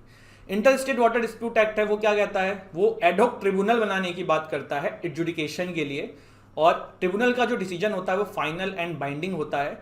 एंड ये सुप्रीम कोर्ट को भी बार करता है कि आप इस तरीके की चीज़ों में इंटरफेयर नहीं कर सकते हो जो हमने डिसीजन ले लिया है। देखो ट्रिब्यूनल क्या होते हैं, ट्रिब्यूनल भी काइंड ऑफ कोर्ट की तरह बनाए जाते हैं। इनके पास भी लिमिटेड पावर होती है, बहुत ज़्यादा पावर नहीं होती लेकिन काफ़ी ज़्यादा पावर्स होती हैं जैसे कोर्ट के पास होती हैं आपकी, और हाई कोर्ट के इक्विवेलेंट पावर देखी जाती है मोस्ट ऑफ द केसेस में ट्रिब्यूनल के अंदर। अब जो ट्रिब्यूनल होता है ना ये भी मामले सुनेगा दोनों स्टेट के, और जब तक ये बना रहेगा जब तक वो मामला सॉल्व नहीं हो जाता। जब मामला वो सॉल्व होता है ट्रिब्यूनल अपना कोई डिसीजन देता है, वो डिसीजन दोनों पार्टी पे बाइंडिंग होता है और दोनों पार्टी जो है उसके अगेंस्ट में फिर सुप्रीम कोर्ट और या फिर अपने स्टेट में जो है वो अपील नहीं कर सकती है, ठीक है। तो ये इतनी चीज़ें क्लियर हुई, कोई डाउट कोई समस्या? ठीक है चलिए इसके बाद आगे बढ़ते हैं guys. National commission for women, ये क्या है? नेशनल कमीशन फॉर वुमेन अभी न्यूज़ में ये आया था क्योंकि जब marital rape should be criminalise central government ने एक अपनी बात रखी थी कि आप लोगों का इस पर क्या ओपिनियन है, तब आपकी national commission for women I थी इसके सपोर्ट में कि भैया मैरिटल रेप को जो है क्रिमिनलाइज कर देना चाहिए। मैरिटल रेप के बारे में मैंने पिछले सेशन में कवर कर लिया इसलिए उसको हम यहाँ पे डिस्कस नहीं कर रहे हैं। यहाँ पे हम नेशनल कमीशन फॉर वुमेन के बारे में कुछ देख लेते हैं। It's an statutory body. क्यों स्टैट्यूटरी बॉडी? क्योंकि ये national commission for women act 1990 से बनी है जो कि 31 ऑफ जनवरी 1992 में स्टैब्लिश हुआ था। पहली जो नेशनल कमीशन फॉर वुमेन की हेड थी उनका नाम था जयंती पटनायक। फिलहाल कौन है इनका मुझे नाम कमेंट सेक्शन में बताइए, ठीक है। क्या है एनसीडब्ल्यू का फंक्शन या ऑब्जेक्टिव? तो राइट्स ऑफ वुमेन के लिए बात करती हैं, provide a voice to the womens, है ना। इसके बाद कंपोजिशन क्या है नेशनल कमीशन फॉर वुमेन की? एक चेयरपर्सन होने चाहिए जो कि nominated by the central government होने चाहिए, ठीक है। 5 मेंबर्स होते हैं जो कि nominated by the central government होते हैं। एटलीस्ट 1 मेंबर ईच जो है वो schedule caste and schedule tribe respectively होना चाहिए, ठीक है। क्लियर हुई बातें? ठीक है। पावर्स क्या है नेशनल कमीशन फॉर वुमेन्स के? तो ये कंसल्टेशन प्रोवाइड करती हैं अलग अलग मुद्दों पे, समन्स इशू कर देती हैं, भाई किसी बंदे को नेशनल कमीशन फॉर वुमेन ने समन कर दिया हमारे सामने पेश हो तो होना पड़ेगा। पब्लिक रिकॉर्ड रखती हैं, receiving evidence, discovery and production of evidence documents मांग सकती हैं लोगों से, समनिंग एंड इन्फोर्समेंट के मसले देख सकती हैं। देखो जब मीटू के मसले हुए थे या इस तरीके की चीज़ें हुई तो काफ़ी सारे लोगों को NCW ने भी इंटरोगेट किया था, तो वो यहीं से पावर आती है। इसके बाद क्या है, फंक्शंस क्या हैं, तो वही काइंड ऑफ यहाँ पे जो आपने ऊपर देखा ना वही चीज़ें फंक्शन में भी आ जाती है। कॉन्स्टिट्यूशनल प्रोविजन इनसे रिलेटेड क्या है, तो कोई डायरेक्टली कॉन्स्टिट्यूशनल प्रोविजन सपोर्ट नहीं करता है नेशनल कमीशन फॉर वुमेन को, बट इनडायरेक्टली जो आर्टिकल 15 सब क्लॉज 3 है, आर्टिकल 14 है और आर्टिकल 21 जो है ये बात करता है protect and safeguard of women. तो यहाँ से थोड़ा सा आप कह सकते हो कि इसको बनाने की जरूरत जो है वो गवर्नमेंट को फील हुई थी। ठीक है, क्लियर हुआ? ठीक है, इसके बाद देखो सेडिशन लॉ को देखते हैं। सेडिशन लॉ तो बताने की जरूरत नहीं है कि क्यों न्यूज़ में है, हमेशा ही न्यूज़ में रहता है। अब सेडिशन लॉ का क्या मसला है? मसला यहाँ पे देखो ये है कि अब यहाँ पे तो एक कॉन्टेक्स्ट लिखा हुआ है कि एक सुप्रीम कोर्ट के जज हैं रोहिंटन नरीमन साहब, उन्होंने कंसर्न किया था कि सेडिशन लॉ जो पुराना चला आ रहा है वो हट जाना चाहिए। लेकिन सेडिशन के मामले जो है ना आप समय समय पे सुनते हो, काफ़ी बार गवर्नमेंट जो है सेडिशन का केस लोगों पे लगा देती है और फिर हम सेडिशन की न्यूज़ पढ़ते हैं। पर क्वेश्चन जो है वो फिर मैं बोलूँगा सेडिशन के ऊपर इनसे आना है ना कि उन मसलों से आना है जो होता है। तो आप एक बार याद ये रख लो और जिसके बाद आप कभी भी इस तरीके के क्वेश्चन आएंगे आप कर लोगे। ठीक है, थोड़ा सा पहले हिस्ट्री में जाते हैं सेडिशन लॉ के। तो 70th सेंचुरी के अंदर इंग्लैंड के अंदर जो है वो इस तरीके का एक लॉ आया था, इंग्लिश गवर्नमेंट लाई थी कि उनको क्रिटिसाइज करेगा या फिर कोई उनके अगेंस्ट में कुछ बोलेगा जो देश की भावना को ख़राब कर सकता है, देश के माहौल को ख़राब कर सकता है, तो उसको सेडिशन के अंदर चार्ज किया जाएगा। और only good opinions of the government should survive, ये कॉन्सेप्ट मान के सेडिशन लॉ को लाया गया था। 1837 में जो ओरिजिनली इसको बनाया गया था थॉमस मैकलॉय के द्वारा। थॉमस मैकलॉय का नाम आपने कहीं और भी सुना होगा, और प्रेजेंट डे कानून जो हम यूज़ करते हैं उसमें इनका बहुत बड़ा रोल है। नाम बताइए? चलिए यहीं पे लिखा हुआ है, IPC भी इन्होंने ही इनेक्ट करी थी 1860 के अंदर। ठीक है, सेक्शन 124A 1870 में इंसर्ट किया गया था सर जेम्स स्टीफन के द्वारा, जिसमें इसको क्रिमिनलाइज किया गया था इस तरीके की चीज़ों को। और sedition law today is also a crime under section 124A of IPC। और इसमें देखिए थोड़ा सा इतिहास अगर आप देखें तो पहला पर्सन जो सेडिशन लॉ के अंदर इंडियन चार्ज हुआ था वो था जोगिंदर चंद्र बोस साहब 1891 में। उसके बाद 1922 में बाल गंगाधर तिलक साहब एंड महात्मा गांधी जी को भी इसके अंदर ब्रिटिशर्स ने चार्ज किया था। ठीक है, तो ये सेडिशन लॉ की कुछ कहानी है। इसमें सज़ा क्या है, तो 3 साल तक की सज़ा है प्लस एक नॉन बेलेबल ऑफेंस है। आप गवर्नमेंट जॉब नहीं प्राप्त कर सकते हो अगर आपके ऊपर सेडिशन लॉ के अंदर चार्जेस लगा के आपको जेल में डाल दिया है, प्रूफ हो गई, और आपको पासपोर्ट के बिना ज़िंदगी भर रहना होगा, मतलब आप इंडिया पे कभी छोड़ नहीं पाओगे। ठीक है, प्रेजेंट डे में मुझे एक नाम बताओ जिनके ऊपर सेडिशन का केस चल रहा है, जल्दी बताओ। काफ़ी फेमस बंदे हैं वो, JNU के हैं, आप तो बता ही दोगे।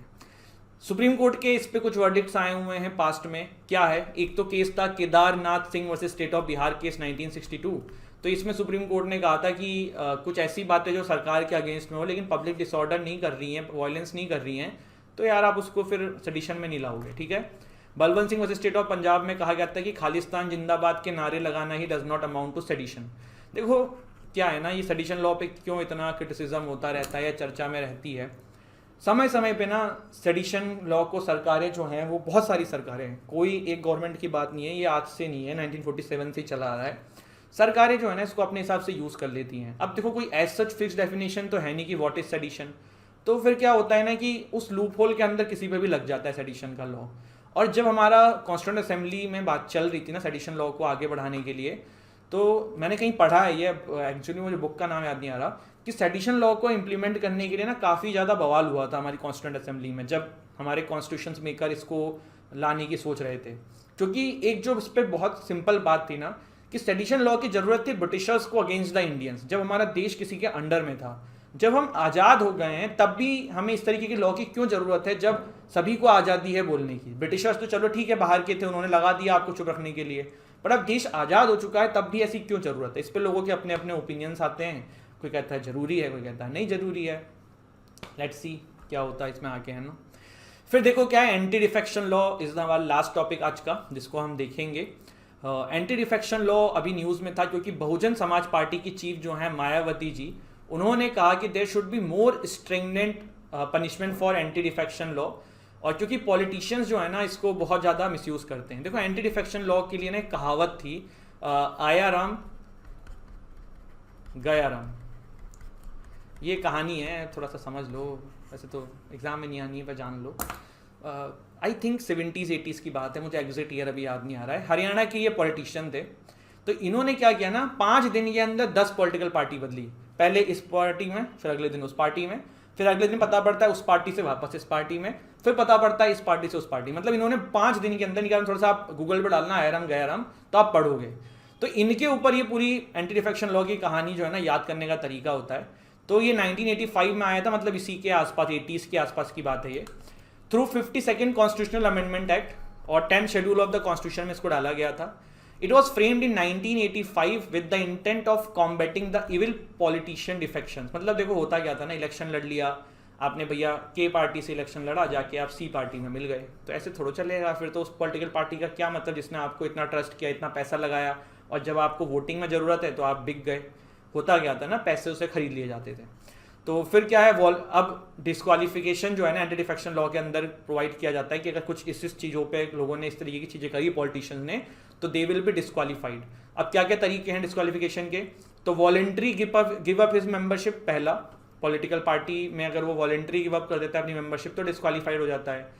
कोई ऐसी बात जब पॉलिटिकल पार्टी कहती है कि भैया तुम वोट देने आओ हमारे फेवर में, और वो बंदा गायब हो जाता है। क्यों गायब हो सकता है, चलो ठीक है, कोई जेन्युइन रीज़न होगा तो पॉलिटिकल पार्टी से परमिशन ले लेगा, बट अगर कोई जेन्युइन रीज़न नहीं है, उससे पैसे ही गायब हो रहे हैं, मतलब फिर तो आप अपनी ही जिस थाली में खा रहे हो उसमें छेद कर रहे हो, तो फिर आपको यहाँ पे डिस्क्वालीफाई कर दिया जाएगा।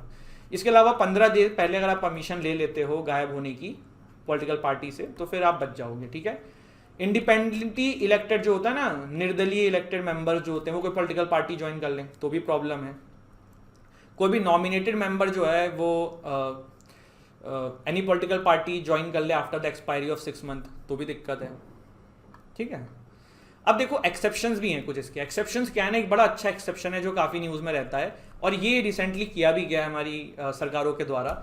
आपने इसका केस भी देखा होगा, मुझे जल्दी बताइए किस स्टेट में ऐसा हुआ था कि 2/3 ऑफ द लेजिस्लेटर जो है ना वही बदल जाएं। जैसे मान लो कोई पॉलिटिकल पार्टी है, उसमें 10 मेंबर हैं, तो इसके 2/3 मेंबर अगर चलेगा किसी पॉलिटिकल पार्टी में, तो आपको ये इस तरीके की चीज़ें करना अलाउड है। क्यों? देखो 2/3 मतलब ऐसा माना जाता है कि बहुत ज़्यादा संख्या, इसका मतलब कुछ गलत हो रहा है उस पॉलिटिकल पार्टी में, इसलिए इतने लोग चेंज हो जा रहे हैं। तो ये एक इसका एक्सेप्शन है कि 2/3 मेंबर्स अगर उस पॉलिटिकल पार्टी के गायब होते हैं तो चलेगा, फिर आप डिस्क्वालीफाइड नहीं होंगे। Presiding officer of the house जो है वो भी अगर कोई वॉलेंट्री गिव अप कर देता है मेंबरशिप को या किसी और पार्टी को ज्वाइन करता है तो, और वापस से हिज और पार्टी रिज्वाइन करता है, तो उसको डिस्क्वालीफाई नहीं करते हैं। मतलब आप नहीं समझे, थोड़ा सा मैंने भी जल्दी गलत बोल दिया। इफ़ कोई बंदा अपनी मेंबरशिप को वॉलेंटरीली गिव अप कर देता है, ठीक है, और वो कहता है कि मैं के पार्टी से हूँ, मैं आज छोड़ रहा हूँ, फिर कुछ दिन बाद वो वापस के पार्टी को ही ज्वाइन करता है, तो वो फिर डिस्क्वालीफाइड नहीं होगा, प्रिसाइडिंग ऑफिसर इसको डिसाइड कर लेता है, ठीक है। जुडिशियल रिव्यू के अंडर में आती है ये चीज़। जुडिशियल रिव्यू मतलब सुप्रीम कोर्ट में ये चीज़ जा सकती है, किसी को फर्जी डिस्क्वालीफाई कर दिया है, और कोई स्पेसिफिक टाइम फ्रेम नहीं है कि स्पीकर को कब तक डिसाइड करना है, जो प्रिसाइडिंग ऑफिसर को कब तक डिसाइड करना है। तो इसका भी एक मसला कोर्ट में जाता है कि यार इतना लंबे समय तक मामला अटका रखा है। फिर सुप्रीम कोर्ट ने जो है ना लास्ट ईयर ये कहा था कि एंटी डिफेक्शन के मामले जो है ना स्पीकर 3 मंथ के अंदर डिसाइड करें, 3 मंथ से ज़्यादा का टाइम न ले। एज सच पहले कोई चीज़ नहीं थी, सुप्रीम कोर्ट ने अपने वर्डिक्ट के अंदर ये बात कही थी कि 3 मंथ का टाइम आप लो, ज़्यादा का समय आप नहीं ले सकते हो। तो ये हमने एंटी डिफेक्शन लॉ के बारे में जाना, और ये आज का हमारा सेशन था। मैं फिर से रिपीट करता हूँ, आप में से जो लोग भी क्लैट की तैयारी कर रहे हैं उनको 2022 की तैयारी करनी है, अब भाई समय कम है तो क्रैश कोर्स ही ज्वाइन करोगे। तो क्रैश कोर्स के लिए आपके पास क्लैट पॉइंट है, क्लैट पॉइंट का आप क्रैश कोर्स में इनरोल कर सकते हैं। अगर आप में से लॉफुल एक्टिविटीज़ प्रिवेंशन एक्ट, ये जो एक्ट है बेसिकली ये सारी अनलॉफुल एक्टिविटीज़ जो भारत के अंदर एसोसिएटेड है उससे डील करता है। 2004 से पहले ये अनलॉफुल एक्टिविटीज के अंदर सिर्फ और सिर्फ session and season of territory आता था, मतलब withdrawal and surrender of the territory. But 2004 में अमेंडमेंट आया जिसके बाद इसमें टेररिस्ट एक्ट को भी इंक्लूड किया गया कि कोई भी ऐसी चीज जो टेररिस्ट एक्ट को भारत में करती है या उस तरफ मोटिवेट करती है तो उसको भी यूएपीए के अंदर डाला जा सकता है, उन ऑफेंसेस को भी यूएपीए के अंदर डाला जा सकता है। यूएपीए के अंदर कोई भी ऑफेंस को डालने का पुलिस या फिर जो आप कह सकते हो कि जो सिक्योरिटी एजेंसीज होती हैं, एनआईए जो इसकी जांच करती है, उनको फायदा क्या होता है, तो आपको 180 दिन तक बिना चार्जशीट फाइल किए हुए उस बंदे को अपने पास रखने का अपॉर्चुनिटी मिलती है। आप उसको डिटेन कर सकते हो, आप उससे पूछताछ कर सकते हो, और विदाउट चार्जशीट फाइल किए आप इसको एक्सटेंड भी करा सकते हो with the permission of court. ये नॉर्मल सर्कमस्टेंसेस में पॉसिबल नहीं है। दूसरी चीज, ये यूनियन गवर्नमेंट को ये पावर देता है कि यूनियन गवर्नमेंट को कोई भी ऐसी चीज लगे जो लगे कि अनलॉफुल है भारत के हिसाब से, तो वो ऑफिशियल गैजेट के थ्रू डिक्लेयर कर सकती है कि भाई ये चीज भी अनलॉफुल एक्टिविटीज के अंदर आएगा। यूएपीए के अंदर जो हाईएस्ट पनिशमेंट है वो है डेथ पेनल्टी या लाइफ इंप्रिजमेंट। तो यहां पे दोनों ही चीज दी जा सकती है इस एक्ट की। देखिए 2019 में कुछ अमेंडमेंट आए थे इसके अंदर, वो क्या आए थे, उसमें मेजर अमेंडमेंट जो था ना, मैं आपके साथ वो डिस्कस करूंगा। पहले यूएपीए के अंदर ना गाइस सिर्फ एक ऑर्गेनाइजेशन को इंक्लूड किया जा सकता था कि भैया ये फला ऑर्गेनाइजेशन है और ये जो है ये अनलॉफुल एक्टिविटीज कर रही है, टेररिज्म को प्रमोट कर रही है, और इस फला ऑर्गेनाइजेशन को इसके अंदर डाल के बैन कर दिया जाए या कुछ इस तरीके की चीजें उसके अगेंस्ट में ऑर्डर इशू कर दिए जाएं। फिर होता क्या था, इसको आप ऐसे देख लीजिए कि मान लीजिए कोई एक्स नाम की ऑर्गेनाइजेशन थी जिसमें कोई ए नाम का बंदा था। एक्स नाम की ऑर्गेनाइजेशन को बैन कर दिया गया, बट ये जो ए नाम का बंदा है ये बाहर निकल के इसने वाई नाम की ऑर्गेनाइजेशन बना ली। अब भैया बंदा तो वही है ना, लेकिन ऑर्गेनाइजेशन दूसरे नाम से रन करने लगी। तो ये समस्या आ रही थी, जिसके चलते हुए 2019 के अमेंडमेंट में ये कहा गया कि भैया ऑर्गेनाइजेशन के अलावा इंडिविजुअल को भी एज ए टेररिस्ट डेजिग्नेट किया जा सकता है इस एक्ट के थ्रू। इसके अलावा और भी कुछ इसमें चेंजेस किए गए थे। वो ये किए गए थे कि जो मतलब पहले होता था कि एनआईए के अंदर जो है ना एक स्पेसिफिक पोजीशन के लोग ही जांच कर सकते थे, बट फिर यहाँ पे इसको थोड़ा सा और ओपन कर दिया गया जिससे कि लोगों की शॉर्टेज ना हो एनआईए को जांच के लिए। जो those things are that much not important for us, जो यहाँ पे आपको ध्यान रखने वाली बात है ना, वो ये है जो मैंने आपको बताया है कि पहले ऑर्गेनाइजेशन को करते थे, अब टेररिस्ट को, इंडिविजुअल टेररिस्ट को भी अलाउ कर दिया गया है 2019 अमेंडमेंट के बाद। इसके बाद देखो इस लॉ का ना काफी ज्यादा आप कह सकते हो क्रिटिसिज्म होता है। क्रिटिसिज्म क्यों होता है? सबसे पहले कि डेफिनेशन ऑफ टेररिज्म जो है ना बहुत वेग है, मतलब बहुत ज्यादा वास्ट कर रखी है सरकार ने अपने हिसाब से। आप कभी देखते हो यूएपीए जेएनयू के स्टूडेंट्स पे लगता है, कभी आप देखते हो कहीं और लग जाता है। तो इसमें जो टेररिज्म को प्रमोशन जो है ना, जैसे एक बात है टेररिज्म को प्रमोट करने की बात करी जा रही है कि अगर करोगे तो यूएपीए जो है आप पे लगेगा। तो ये टेररिज्म की जो डेफिनेशन है ना बहुत वेग है। ऐसा जो जानकार लोग हैं वो ये कहते हैं कि आपने फिक्स नहीं बता रखा है। आप इसमें कभी पॉलिटिकल एक्टिविटी कर लेते हो, जर्नलिस्ट को इसके अंदर अरेस्ट कर लेते हो, पॉलिटिकल प्रोटेस्ट को भी आप कभी कभी यूएपीए लगा के वहाँ पे लोगों को अरेस्ट करते हो। तो ये सब क्रिटिसिज्म इसका लोग करते हैं। दूसरा क्या है कि भैया गवर्नमेंट को ये पावर मिली हुई किसी ऑर्गेनाइजेशन को टेररिस्ट घोषित कर सकता है। अब कोई ऑर्गेनाइजेशन काम कर रही हो, क्या पता वो अपने फील्ड में कुछ अच्छा काम कर रही हो, किसी गवर्नमेंट को उससे दिक्कत हो तो उसको पूरा का पूरा बैन कर दिया जाए। फिर 180 दिन तक आप देख सकते हो कि यहाँ पे आपको विदाउट चार्जशीट फाइल किए जो है अरेस्ट करा जा सकता है, और पुलिस कस्टडी जो है वो इसके बाद भी बढ़ सकती है। तो ये भी यहाँ पे देखने को मिला। तो डिटेंशन भी हो सकता है, पुलिस कस्टडी 30 दिन की मिल सकती है। समझ में आई आपको बात? इसके अलावा बेल एंड एंटिसिपेटरी बेल जो है वो आउट ऑफ क्वेश्चन है। एंटिसिपेटरी बेल क्या होता है? एंटिसिपेटरी बेल बेसिकली गाइस एक कॉन्सेप्ट होता है जिसके अंदर हमें देखने को ये मिलता है कि जब आप अरेस्ट होने वाले हो, जैसे मुझे पता है कि कल मेरे अगेंस्ट में केस फाइल हो सकता है और मैं अरेस्ट हो सकता हूँ। आप इसको आर्यन खान के मामले से समझ लो कि आर्यन खान को पता था कि वो कल अरेस्ट हो सकते हैं, तो वो आज ही जाके कोर्ट में बेल ले आए। इसे एंटिसिपेटरी बेल बोलते हैं, मतलब एंटिसिपेट करके पहले ही बेल लेना इज कॉल्ड एंटिसिपेटरी बेल। और बेल क्या होती है? जब आप अरेस्ट होने के बाद बेल लेते हो। तो यहाँ पे बेल एंटिसिपेटरी बेल तो आउट ऑफ क्वेश्चन हो जाती है जब यूएपीए लग जाता है किसी भी इंसान के ऊपर। और यहाँ पे ये कि आप स्पेशल कोर्ट्स बना सकती है गवर्नमेंट, मतलब क्लोज डोर हियरिंग कर सकती है, एविडेंस उसमें मतलब आप कह सकते हो कि किसी भी तरीके से प्रस्तुत किए जा सकते हैं, क्योंकि जब सामने आ ही नहीं रही है चीज़ें तो पता ही नहीं पड़ रहा है। तो ये सारी बातें जो हैं इससे काफ़ी क्रिटिसिज्म होता है। कि एक जो सबसे मेजर क्रिटिसिज्म इसका आपको देखने को मिलता है वो ये मिलता है कि अलग अलग सरकारें इसको अपने अपने फ़ायदे के लिए अलग अलग तरीके से यूज़ करती हैं कभी कभी, तो ये भी देखने को मिलता है। तो this is it guys, this is हमारा आज का सेशन। एक बार जल्दी से देख लेते हैं। हमने पहले देखा टाडा एक्ट था, पोटा एक्ट था, उसको बदल दिया गया।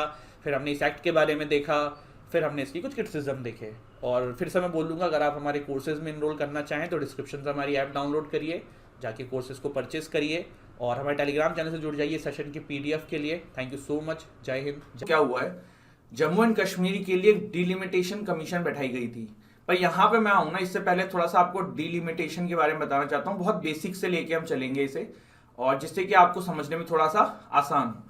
तो डिलिमिटेशन बेसिकली मतलब होता है एक्ट ऑफ फिक्सिंग और रिड्रॉइंग द लिमिट्स और boundaries of territorial constituencies, assembly और Lok Sabha seat in a country or a province having a legislative body as per the election commission।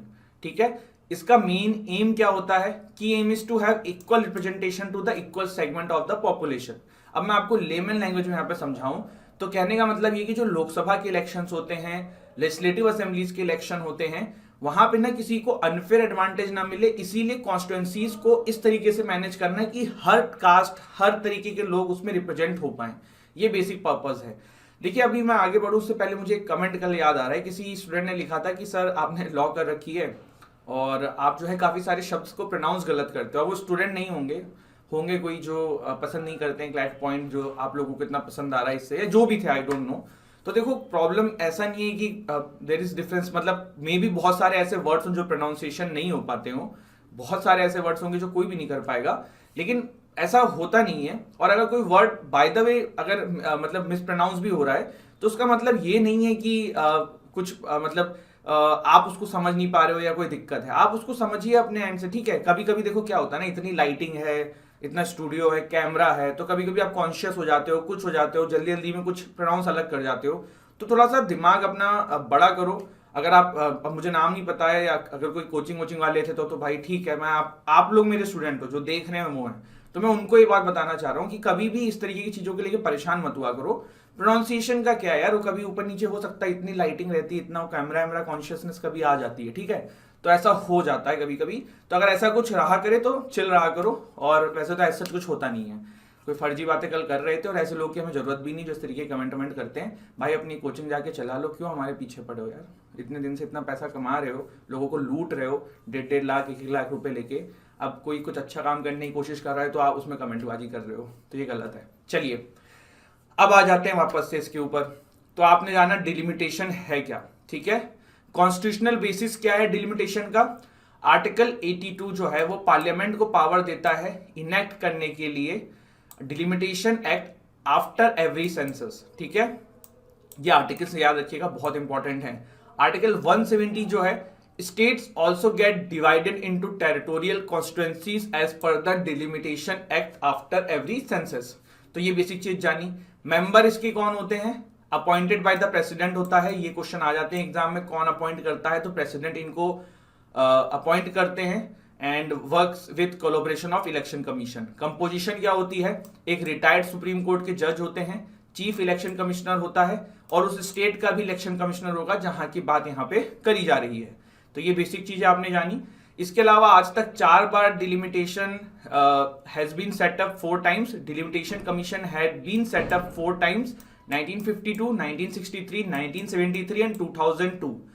Act of 1952 वाला जो है वो 1952 को लाया था, एक्ट ऑफ 1962, 1972, 2002 रेस्पेक्टिवली इन चारों डिलिमिटेशन कमीशन को लाया था। आफ्टर 1981 एंड 1991 सेंसस जो है डिलिमिटेशन नहीं बैठी थी। इतनी चीजें क्लियर हुई, कोई दिक्कत कोई समस्या नहीं होनी चाहिए। जो पहली डिलिमिटेशन हुई थी ना, वो तो प्रेसिडेंट साहब ने इलेक्शन कमीशन के साथ मिलकर कर दी थी 1950 से 1951 के टेन्योर में, ठीक है। चलिए अब आते हैं थोड़ा सा जम्मू कश्मीर वाले मसले के ऊपर, ठीक है, जो अभी रिसेंट में है। देखो अभी क्या हुआ, जम्मू एंड कश्मीर के अंदर जो है आपको पता है 377 वाला सीन हुआ, उसके बाद जम्मू एंड कश्मीर को यूटी बता दिया गया। उसके बाद इसमें डिलिमिटेशन कमीशन सेटअप करी गई इसके लिए, जिससे कि चीजें बेटर हो सके, जिससे कि वहां पे प्रॉपर रिप्रेजेंटेशन हो सके। तो 6 मार्च 2020 को कमीशन वाज सेटअप ऑन 6 मार्च 2020। उसके बाद चीजें हमने देखी। Delimitation become necessary when the Jammu and Kashmir reorganisation act 2019 increase the number of seats in the assembly. अभी the erstwhile Jammu and Kashmir state, ये देखो अस्टवाइल का मतलब क्या होता है कि पुराने समय में क्या हो रहा था। तो पुराने समय में जम्मू एंड कश्मीर स्टेट के अंदर एक सीट थी, 111 seats, 46 in Kashmir, 37 in Jammu and 4 in Ladakh, plus 24 seats reserve for Pakistan occupied Kashmir. अब यहाँ पे क्या हुआ, जब पहले की हम बात करते हैं जम्मू कश्मीर में पहले क्या हो रहा था, तो उस समय ना 2 तरीके से चीजें गवर्न होती थी। जो मेंबर ऑफ पार्लियामेंट होते थे ना, इनको कॉन्स्टिट्यूशन के बेसिस पे डिलिमिटेशन किया जाता था समय समय पे, और जो असेंबली वाला मामला होता था, जो लेजिस्लेटिव असेंबली वाला मामला होता था, उसके लिए Jammu and Kashmir representation of the people act 1957 को फॉलो करना पड़ता था। But after the abrogation of Jammu and Kashmir special status in 2019, दोनों ही चीजों का डिलिमिटेशन जो है अब जो है साफ साफ कॉन्स्टिट्यूशन के बेसिस पे होगा, और वहां से फिर चीजें चेंज करने की जरूरत पड़ी और वो करने लगा गया। जो जम्मू कश्मीर का डिलिमिटेशन पैनल था उसमें सुप्रीम कोर्ट के justice Ranjana Prakash Desai, chief election commissioner and Jammu and Kashmir chief electoral officer as a member थे। Jammu and Kashmir 5 MPs are associate members, ठीक है, ये भी ध्यान रखिएगा। इसके अलावा क्या चेंजेस इनके द्वारा मेड किए गए जिस पे इतना क्रिटिसिज्म हो रहा है, तो बहुत लोग अच्छा ही बोल रहे हैं, बहुत लोग क्रिटिसिज्म भी करते हैं। क्रिटिसिज्म तो आज की डेट में हर चीज का होता है। आप फ्री में जो है बिजली दे दो उसका भी है, नहीं दो तो उसका भी है। तो क्रिटिसिज्म तो हर चीज का लोग करते हैं, खाली मतलब वही है ना कि सबके अपने अपने एक ओपिनियन है और हर किसी को अपना ओपिनियन सामने रखना होता है।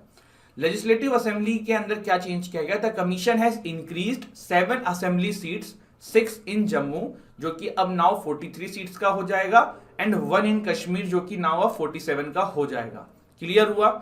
इसके अलावा काफी सारा स्ट्रक्चरल चेंज भी किया गया असेंबली सीट्स के अंदर। मतलब कौन, देखो असेंबली में क्या होता है, जैसे मान लो कोई एमएलए कहीं से खड़ा है तो उसका एक एरिया होता है कि इस एरिया में वो खड़ा होगा, तो अब वो एरियाज भी काफी चेंज किए गए। चलो देखते हैं, उसको भी थोड़ा समझोगे। पहले लोकसभा का देख लो। There are 5 parliamentary constituencies in the reason. The delimitation commission has seen the Jammu and Kashmir reason as one single union territory. The commission has रिड्रॉन the boundaries of Anantnag and Jammu seats. Jammu Pir Pranjal reason, जो जम्मू का पीर प्रांजल reason था जिसमें पूंछ and Rajouri district दोनों आते थे, जो formerly part of Jammu parliamentary seat होता था, now had been added to Anantnag seat in Kashmir. आप समझ में आया? जैसे पार्लियामेंट्री सीट्स होती हैं, जैसे मान लो लखनऊ का इलेक्शन हो रहा है, मेंबर ऑफ पार्लियामेंट का इलेक्शन हो रहा है, कोई बंदा कॉन्स्टिट्यूएंसी से खड़ा है तो उसका एक एरिया डिफाइन है, तो अब ये कर दिया जाए कि लखनऊ वाले का किसी पार्ट को उठा के कानपुर में कर दिया जाए। एक एग्जांपल बता रहा हूं मैं समझने के लिए, उस तरीके की चीज यहां पे करी गई है। ऑल्सो शिया डोमिनेटेड रीजन, ये देखो ये याद भी करने की जरूरत नहीं है, बस ये समझने के लिए है। सीट्स याद रखना कितनी करी है, कहां बढ़ाई है, कहां घटाई है। Shia dominated region of Srinagar जो पार्लियामेंट्री कॉन्स्टिट्यूएंसीज हैं has been transferred to Baramulla constituency, ये भी ध्यान रखिएगा, ठीक है। चलिए, कश्मीरी पंडिट्स के लिए एक स्पेशल प्रोविजन है। दिस इज इंपॉर्टेंट क्योंकि मूवी भी आई थी इससे रिलेटेड, तो क्या पता इस तरीके के क्वेश्चन स्ट्रक डाउन हो जाए पेपर बनाने वालों के दिमाग में। The commission has recommended provision of at least 2 members from the community of Kashmiri migrants in the legislative assembly. इसके अलावा यहाँ पे ये भी कहा गया है कि centre should consider giving representation in the Jammu and Kashmir legislative assemblies to the displaced person from Pakistan occupied Kashmir who migrated to Jammu after partition। Scheduled tribes के लिए भी यहाँ पे टोटल 9 सीट्स रिजर्व्ड हैं एंड ये फर्स्ट टाइम ऐसा देखने को मिला है जम्मू एंड कश्मीर के अंदर। Why has exercise been controversial? क्यों ये एक्सरसाइज इतनी कॉन्ट्रोवर्शियल रही, क्यों लोग जो है इसकी आलोचना कर रहे हैं, तो थोड़ा सा जान लेते हैं। तो देखिए, सबसे पहली चीज तो ये है कि पूरे भारतवर्ष के लिए डिलिमिटेशन जो है ना फ्रोज कर दिया गया है 2026 तक, कि तब तक नहीं होगा, लेकिन जम्मू कश्मीर के लिए ऐसा नहीं किया गया। पहली चीज तो यही हो गई। दूसरी की last delimitation exercise Jammu Kashmir में 1995 में हुई थी, तो फिर अभी आपने फिर करा दी, तो एक ये भी इसके ऊपर आरोप लगा रहे हैं। दूसरा एक और बहुत बड़ा कारण जो है ना कि 2002 के अंदर जम्मू एंड कश्मीर की गवर्नमेंट ने Jammu and Kashmir representation of the people act में एक अमेंडमेंट लाया था और ये कहा था कि भैया यहाँ पे अब डिलिमिटेशन एक्सरसाइज ना 2026 तक फ्रीज है, जैसे कि पूरे इंडिया में है वैसे जम्मू कश्मीर में भी है, लेकिन अब आपने इसको भी नजरअंदाज कर दिया है। जम्मू एंड कश्मीर हाईकोर्ट में चीजें चैलेंज हुई थी और उन्होंने अपहेल्ड किया था उस समय कि जो फ्रीज किया गया है वो सही है, तो ये चीजें थी, सुप्रीम कोर्ट ने भी सही ठहराया था।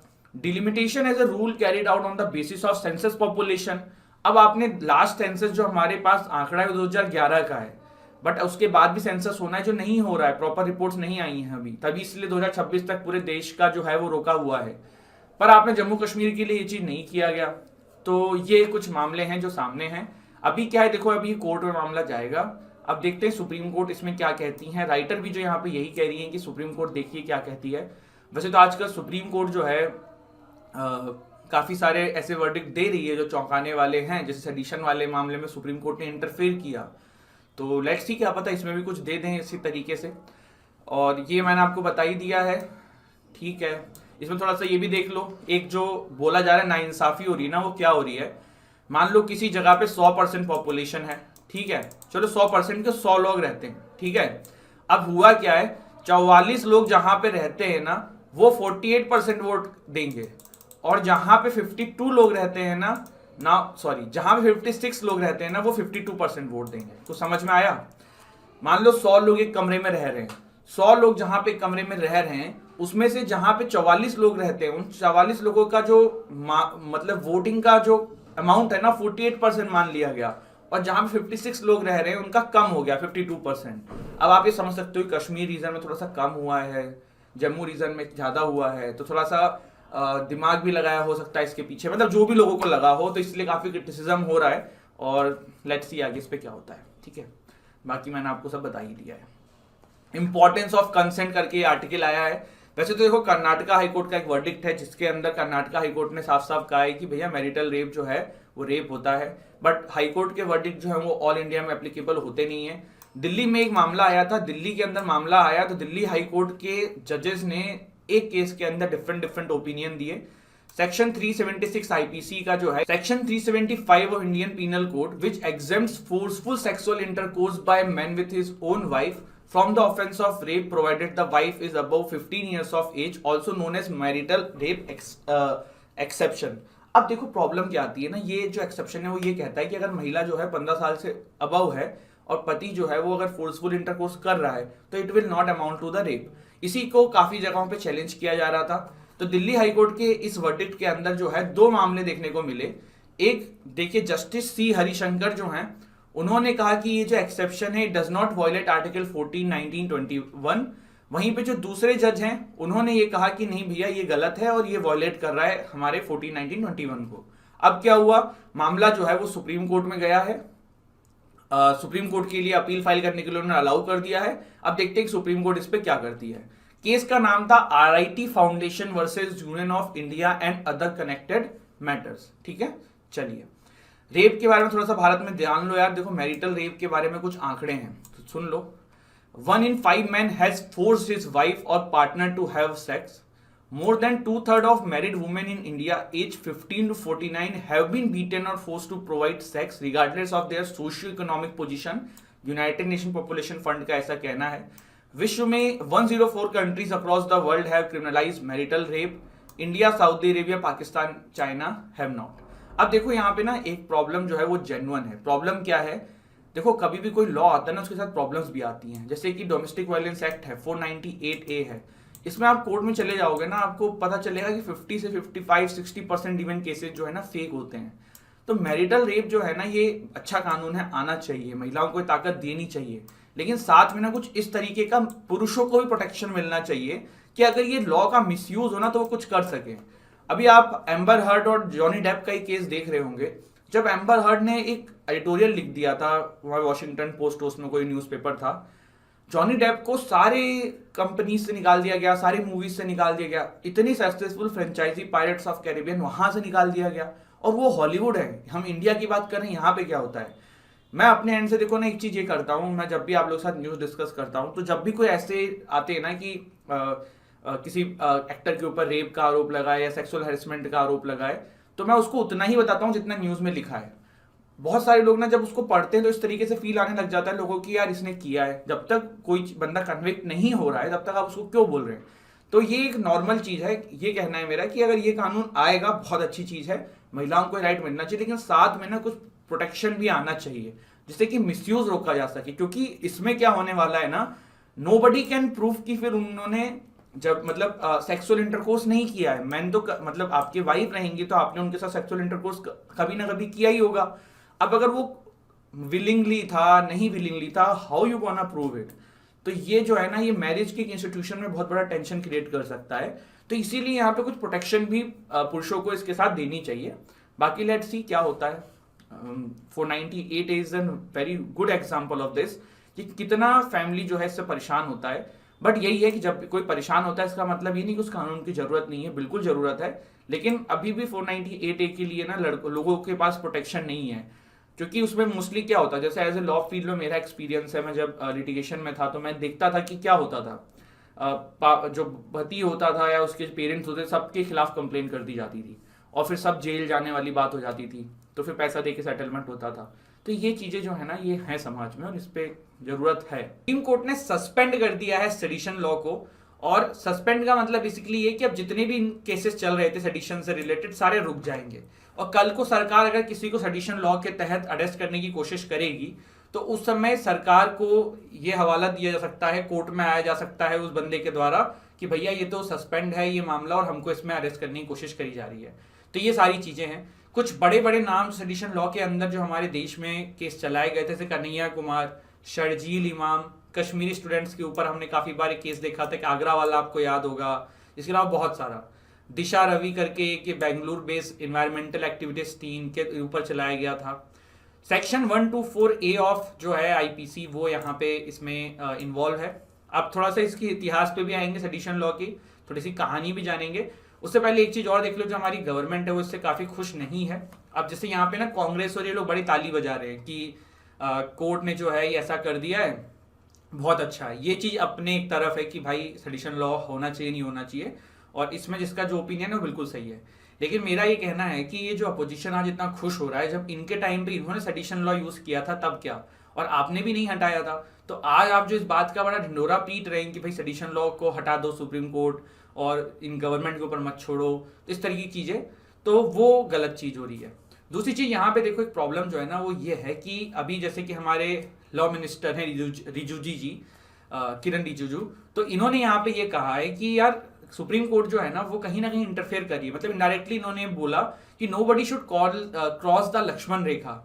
अब आप लोग जरूर कमेंट सेक्शन में अपना इस पे ओपिनियन बताइएगा कि क्या सुप्रीम कोर्ट ने यहाँ पे इस मामले में गवर्नमेंट में इंटरफेयर किया है, क्योंकि आपको पता है हमारा जो कॉन्स्टिट्यूशन है वो बात करता है independence of legislatures from the judiciary, और ये बात साफ साफ सुप्रीम कोर्ट की वेरियस जजमेंट में आई हुई है कि सुप्रीम कोर्ट जो है ना वो गवर्नमेंट का काम करने ना लग जाए। लॉज बनाना हटाना ये काम पार्लियामेंट का है, ना कि सुप्रीम कोर्ट का है किसी लॉ को सस्पेंड करना, ऐसा इनके द्वारा कहा जा रहा है। आपका इस पे अपना ओपिनियन हो सकता है। बात करते हैं सेडिशन लॉ के बारे में। सेक्शन 124A ऑफ आईपीसी जो है उसकी यहाँ पे बात हो रही है।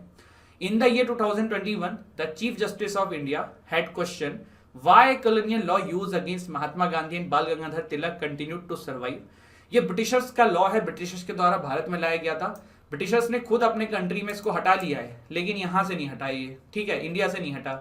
हिस्टोरिकल बैकग्राउंड देख लेते हैं। सेडिशन लॉ जो है वो 17वीं सेंचुरी इंग्लैंड के अंदर पहली बार इस तरीके की चीजें आई थी कि सिर्फ गवर्नमेंट का जो ओपिनियन है ना वही टॉप पे रहना चाहिए, लोगों का ओपिनियन नहीं आना चाहिए। ये जो लॉ है ये ओरिजिनली ड्राफ्ट किया गया था 1837 में बाय थॉमस मैकलॉय, और जो कि एक ब्रिटिश हिस्टोरियन पॉलिटिशियन थे। एंड बाद में जब आईपीसी आया ना 1860 के अंदर, तो उसमें इसको डाल दिया गया। 124A was inserted in 1870 by an amendment introduced by Sir James Stephen when it felt the need of a specific section to deal with the offence. Today the sedition is crime under section 124A of IPC. Sedition law today क्या है आज का थोड़ा सा और देख लेते हैं। क्या होता है सेडिशन लॉ, किस तरीके से डिफाइन है आईपीसी के अंदर। Any person by words either spoken or written or by signs or by visible representation or otherwise brings or attempts to bring into hatred or contempt or excites or attempt to excite disaffection towards the government established by law in India. Disaffection included disloyalty and all feelings of enmity. However, comments without exciting or attempting to excite hatred, contempt or disaffection will not constitute an offence under this section. तो बड़ा मतलब ना ये एक और समस्या थी sedition law के साथ कि डेफिनेशन ना बहुत मतलब आप कह सकते हो बहुत ब्रॉड लेवल पे है और कुछ भी लिखा हुआ है। मतलब क्या सेडिशन है ना एग्जैक्ट नहीं पता पड़ रहा है, या आप इसको पढ़िए आप समझ नहीं पाएंगे क्या चीज है एक्चुअली में। मतलब इन्होंने घुमा फिरा के बात लिखी है। तो सरकारें ना इसको सिर्फ अभी की गवर्नमेंट की बात नहीं है, पहले भी बहुत सारी सरकारों ने इसको अपने तरीके से यूज किया है, काफी सारे लोगों को जेल में डाला है। तो सेडिशन लॉ के बारे में हमने जाना। क्या पनिशमेंट है इसके अंदर। नॉन बेलेबल ऑफेंस होता है अगर आपके ऊपर सेडिशन लॉ लग जाता था, और इम्प्रिजमेंट जो है वो 3 साल से लाइफ इम्प्रिजमेंट तक की बात होती है। Fine can also be added. इसके अलावा इंपॉर्टेंट चीज, a person charge under this law is barred from a government job, he have to live without their passport. आप फॉरेन कंट्री नहीं जा सकते हो, and must produce themselves in the court at all times as when required. तो life जो है वो बद से भी बदतर हो जाती है अगर सेडिशन लॉ लग जाता है। Kedarnath Singh versus state of Bihar में सुप्रीम कोर्ट ने सेडिशन लॉ को सही ठहराया था, लेकिन ये भी कहा था कि तरीके से यूज करना चाहिए, हर चीज में नहीं यूज कर देना चाहिए। पहली बात देखो सेडिशन लॉ का यूज हुआ था queen empress versus Jogendra Chandra Bose 1891 में। जोगेंद्र बोस जो है ना he was the first person जिसके ऊपर ब्रिटिशर्स ने जो है वो आपका सेडिशन लॉ लगाया था। बहुत सारे लोग बाल गंगाधर तिलक भी बोलते हैं, गलत जवाब है। जोगेंद्र चंद्र बोस जो है इनको पहली बार ट्रायल किया गया था सेडिशन लॉ के अंदर। His criticism was taken as disobedience towards the government, however the later the case was dropped after he was released on bail. अब यहाँ पे जो आर्टिकल आया ना विक्ट्री फॉर क्राइम विक्टिम से क्या है, देखो थोड़ा सा इसको समझते हैं अच्छे से। एक केस है जगजीत सिंह वर्सेस आशीष मिश्रा। ये आशीष मिश्रा जो है काफी फेमस पर्सनैलिटी है, आपको पता ही होगा, उत्तर प्रदेश का ये मसला है। सुप्रीम कोर्ट ने ना इसके अंदर एक वर्डिक्ट दिया है जो कि एक बहुत अच्छा वर्डिक्ट है विक्टिम के पर्सपेक्टिव से देखा जाए। पहले मैं आपको यहाँ पे आऊँ ना, उससे पहले कुछ बात बताना चाह रहा हूँ। सेक्शन 301 ऑफ हमारा सीआरपीसी जो है ना, it limit the right of the victims participation in the trial in a court of session to submission of written arguments after evidence is close in the matter. कहने का मतलब है कि एक पर्टिकुलर स्टेप के बाद विक्टिम की involvement ना उस केस से खत्म हो जाती है। देखो जो भी आपके क्रिमिनल लॉ के केसेस होते हैं, आपको पता है वो किसी पर्सन के अगेंस्ट में नहीं होते, वो स्टेट के अगेंस्ट में होते हैं। तो जब विक्टिम होता है, जब उसने कंप्लेन करी होती है, जिसके बिहाफ पे स्टेट केस लड़ रहा होता है, एक पर्टिकुलर स्टेज के बाद वो इन्वॉल्व नहीं हो सकता है। और ऐसा रेखा मुराखा वर्सेस स्टेट जो केस था, इसमें भी आपके सुप्रीम कोर्ट ने कहा था कि चलो ये सही है, क्योंकि इससे क्या होगा ना कि विक्टिम जो है वो सामने उन चीजों को करेगा तो फिर वो वेंडेटा टाइप का हो जाएगा, केस के सही चलने में दिक्कत हो सकती है।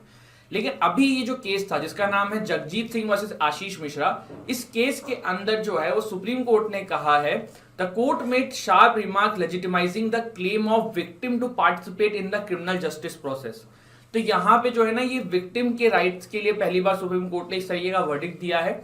और इसमें सुप्रीम कोर्ट ने ये कहा है कि भैया सारी स्टेप ऑफ ट्रायल जो भी चलेगा उसमें विक्टिम पार्टिसिपेट कर सकता है। तो ये यहाँ पे ध्यान रखिएगा। और सुप्रीम कोर्ट का जो केस था इसका नाम है जगजीत सिंह वर्सेस आशीष मिश्रा। आशीष मिश्रा आपको पता है उत्तर प्रदेश वाला है पूरा मामला है। तो यहीं पे लिखा हुआ इस आर्टिकल के अंदर कि विक्ट्री फॉर क्राइम विक्टिम्स। इसके अलावा इसमें अपने लिए कोई इंपॉर्टेंट चीज नहीं है, बाकी बातें फर्जी लिखी हैं। आपके एग्जाम के पर्सपेक्टिव से जो इंपॉर्टेंट था मैंने आपको बता दिया है। Value of MPs vote for presidents poll go down. तो मैंने आपको प्रेसिडेंट इलेक्शन समझाया था अच्छे से, आज एक बार और समझाते हैं। बहुत ध्यान से समझने की कोशिश करना कि किस तरीके से हमारे देश में प्रेसिडेंट के इलेक्शंस होते हैं। सबसे पहले देखो ये जो कुछ आंकड़े मैं यहाँ पे बोलूंगा ना, वो मैंने 2-3 साल पहले ये पीपीटी बनाई थी, तो उसके हो सकते हैं। आंकड़ों से आपको कुछ समझने लिखने की कोई बात नहीं है, आपको प्रोसेस पता होनी चाहिए, क्योंकि वही आपके दिमाग में रहेगा, तभी आप ऐसे क्वेश्चंस कोई भी आएंगे ऑब्जेक्टिव टाइप आप कर पाओगे। ठीक है, तो चलो स्टार्ट करते हैं। सबसे पहले तो क्वेश्चन ये बनता है कि यार कौन प्रेसिडेंट के इलेक्शन में वोट कर सकता है। तो member of Lok Sabha, member of Rajya Sabha and member of legislative assembly of Delhi and Puducherry. फिर से रिपीट कर रहा हूं, member of Lok Sabha, member of Rajya Sabha, member of legislative assembly of Delhi and Puducherry. Nominated members can not vote, ये ध्यान रखिएगा। अगर देखो प्रेसिडेंट कभी कभी नॉमिनेट करते हैं, जैसे सचिन तेंदुलकर को राज्यसभा का मेंबर की तरह नॉमिनेट किया गया है, तो ये लोग जो है दे कैन नॉट वोट, ध्यान रखना। अब देखो किस तरीके से जो है वो सीट्स चुनी जाती हैं कि भाई किसकी कितनी सीट्स रहेंगी। सबसे पहले हम यहाँ पे स्टेट लेजिस्लेटिव असेंबली के देखते हैं कि जो मेंबर ऑफ स्टेट्स हैं उनके किस तरीके से सीट्स वोट्स डिसाइड होते हैं प्रेसिडेंट इलेक्शन के अंदर। तो आर्टिकल 55 सब क्लॉज 2 जो है वो इससे डील करता है। अब यहाँ पे देखिए ध्यान से सुनिएगा, सारा फोकस आपका स्क्रीन पे होना चाहिए। महाराष्ट्र की मान लो पॉपुलेशन जो है वो है 504,12,235 according to the 1971 census. Maharashtra में टोटल एमएलए होते हैं 288। पॉपुलेशन अपॉन एमएलए इंटू 1/1000, ये जो फॉर्मूला है ये लगा के एक एमएलए का वैल्यू कितना होगा वोट में वो आ जाएगा। फिर से रिपीट कर रहा हूं, पॉपुलेशन अपॉन एमएलए इंटू 1/1000, ये जो वैल्यू आ रही है 175, it will be vote of 1 MLA in Maharashtra. ठीक है, अब total value of votes of MLA of Maharashtra क्या हो जाएगा 288 इंटू 175। तो ये आपके सामने आंकड़ा आ गया। ठीक है, total value of votes of all MLAs in India वो इतनी होती है। ये ऑलरेडी कैलकुलेटेड है, अभी चेंज भी हो सकती है। मैंने क्या बोला, ये आंकड़ा थोड़ा पीछे का है, लेकिन प्रोसेस यही रहने वाली है। सबसे ज्यादा देखो उत्तर प्रदेश में आपके एमएलएज होते हैं, सबसे कम सिक्किम में होते हैं। इसीलिए यूपी का जो रोल है वो बहुत ज्यादा माना जाता है in president election as well as and prime minister का इलेक्शन एज वेल एज। अगर state assembly out of the function है then also MLA can vote, ये चीज जरूर ध्यान रखिएगा। अब देखो बात करते हैं लोकसभा का वोट कैसे डिसाइड होता है। तो लोकसभा का वोट डिसाइड होगा total value of votes of MLA of all states upon total MP 708। समझ में आया, जितना टोटल भारत के जितने स्टेट्स का और आपके पुडुचेरी दिल्ली का वोट्स है वो अपॉन टोटल एमपी 708 आया। 708 इंटू मल्टीप्लाई हो जाएगा आपका जितना भी नंबर ऑफ एमपी होगा, तो आपका ये जो संख्या है ये आ गया आपका एमपीज का वोट का संख्या। टोटल वोट्स की संख्या जोड़ दिया गया एमएलए प्लस एमपीज, तो ये जो वोट की संख्या है ये टोटल वोट की संख्या है प्रेसिडेंट के इलेक्शन के लिए। तो total value of votes of all MLA of states ये हमने पीछे कैलकुलेट किया ही था, और यहाँ पे इनको कैलकुलेट किया गया और दोनों को जोड़ दिया गया। क्लियर हुआ बात? कोई समस्या, कोई दिक्कत नहीं होनी चाहिए। अब देखो, हमने सुना है कि प्रेसिडेंट का इलेक्शन जो है ना वो सिंगल ट्रांसफरेबल वोट से होता है। सिंगल ट्रांसफरेबल वोट क्या होता है? देखो, कोई भी बंदा जो है ना वो वोट देते टाइम पे यहाँ पे प्रेफरेंस लिखता है कि मेरा प्रेफरेंस ये है। मान लो 4 बंदे इलेक्शन में खड़े हो रहे हैं, कोविंद साहब, माल्या, काजोल जी, सलमान खान। अब मैंने वोट देना है, तो मैंने वोट कैसे देना है? मैंने अपना प्रेफरेंस लिखना है। मैंने कहा कि पहला प्रेफरेंस मेरा कोविंद जी है, सेकंड मुझे सल्लू भाई पसंद है, मैंने सेकंड सलमान जी को लगाया, थर्ड मुझे काजोल मैडम पसंद है, मैंने इनको लगाया, यार ये बेकार है, मैंने इसको चौथे नंबर पर डाल दिया। ठीक है, ये होता है सिंगल ट्रांसफरेबल वोट सिस्टम।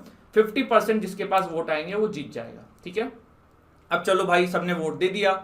अब देखो, वोट कुछ इस प्रकार से आए, 40% कोविंद जी आए, 12% माल्या आया, 18% काजोल आई, 30% सलमान खान आए। अब आप बोलोगे सर आपने तो कहा था 50% चाहिए, तो इसका मतलब तो कोई भी नहीं जीता। तो बिल्कुल सही भाई, कोई भी नहीं जीता। लेकिन सिंगल ट्रांसफरेबल वोट सिस्टम में क्या होता है, जो सबसे कम होता है 12%, ये अलग हो गया।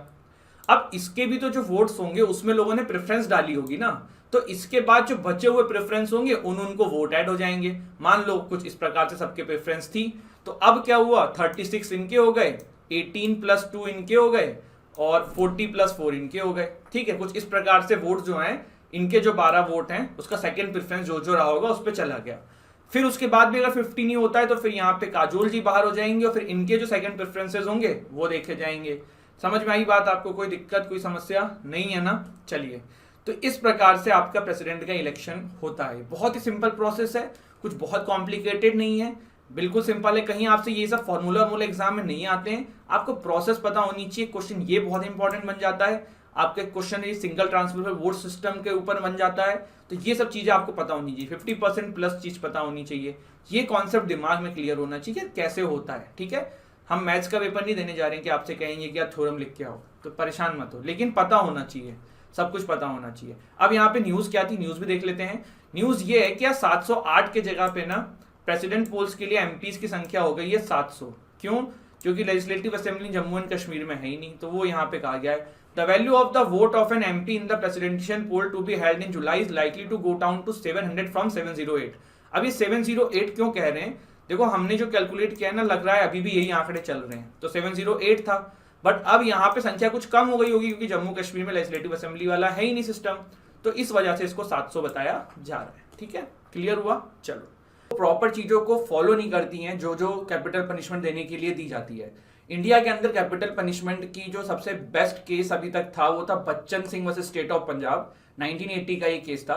इस केस के अंदर सुप्रीम कोर्ट ने ये कहा था कि यार rarest of the rare cases में ही आपको डेथ सेंटेंस देना है, और इसके अलावा रिफॉर्मेटिव अप्रोच रखनी है। अगर आपको लगता है कि सामने वाला बंदा सुधर सकता है तो आपको उसके लिए भी स्पेस रखते हुए आगे बढ़ना है।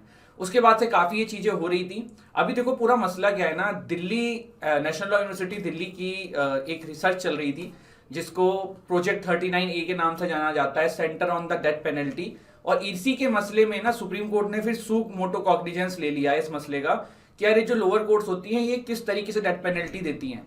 तो यही ये पूरा मसला है। राइटर जो है इसमें काफी सारी बातें डिस्कस कर रहे हैं, जैसे कि लास्ट 6 मंथ जो इन्होंने बोला है कि वो काफी इंपॉर्टेंट रहा है डेथ सेंटेंस के मामले में सुप्रीम कोर्ट के अंदर, क्योंकि काफी सारे ऐसे मामले गए हैं जहाँ पे सुप्रीम कोर्ट ने इस पे क्वेश्चन रेज किया है जिस तरीके से लोअर कोर्ट ने फैसला दिया है। और अभी तो सुप्रीम कोर्ट ने सुमोटो रिट पिटीशन जो है वो ली है रिगार्डिंग डेथ पेनल्टी का सेंटेंसिंग जो लोअर कोर्ट्स में होती है। कुछ बड़े अच्छे अच्छे केसेस यहाँ पे इन्होंने लिखे हुए हैं, तो वो भी देखते हैं। Capital punishment once delivered by the court of session is required under law, specially chapter 28 of the code of criminal procedure to be confirmed by the jurisdictional high court. तो ये भी एक नियम है, ध्यान रखिएगा अगर एग्जाम में आ जाए तो, कि अगर कैपिटल पनिशमेंट जो है वो कोर्ट ऑफ सेशन के द्वारा दी जा रही है तो चैप्टर 28 ऑफ सीआरपीसी जो है ना वो ये कहता है कि आपको आपका जो भी जुरिडिक्शनल हाई कोर्ट होगा वहां से परमिशन लेनी होगी। तो ये एक लॉ है, आपको ध्यान रखना है। इसके अलावा यहाँ पे और तो कुछ ऐसा खास है नहीं। यहाँ पे देखिए कुछ केसेस इन्होंने बड़े अच्छे अच्छे लिखे हुए हैं और रिसेंट केसेस हैं, तो आपके एग्जाम के पर्सपेक्टिव से भी इंपॉर्टेंट हो सकते हैं। Rajendra Prahladrao Wasnik versus state of Maharashtra, और एक केस यहाँ पे लिखा गया है Maufil Khan versus state of Jharkhand. इन दोनों केसेस को अगर मैं समराइज करूं तो कोर्ट ने यहाँ पे ये देखा है कि आपको रिफॉर्मेटिव एंड रिहेबिलिटेशन का स्पेस रख के चलना है डिसीजन देने से पहले। मतलब अगर आपको लगता है कि जो बंदा है जिसको डेथ पेनल्टी मिल रही है, there is a little bit possibility of reformation into him या रिहेबिलिटेशन इनटू हिम, तो आप पहले उस पर फोकस करिए instead of giving death penalty.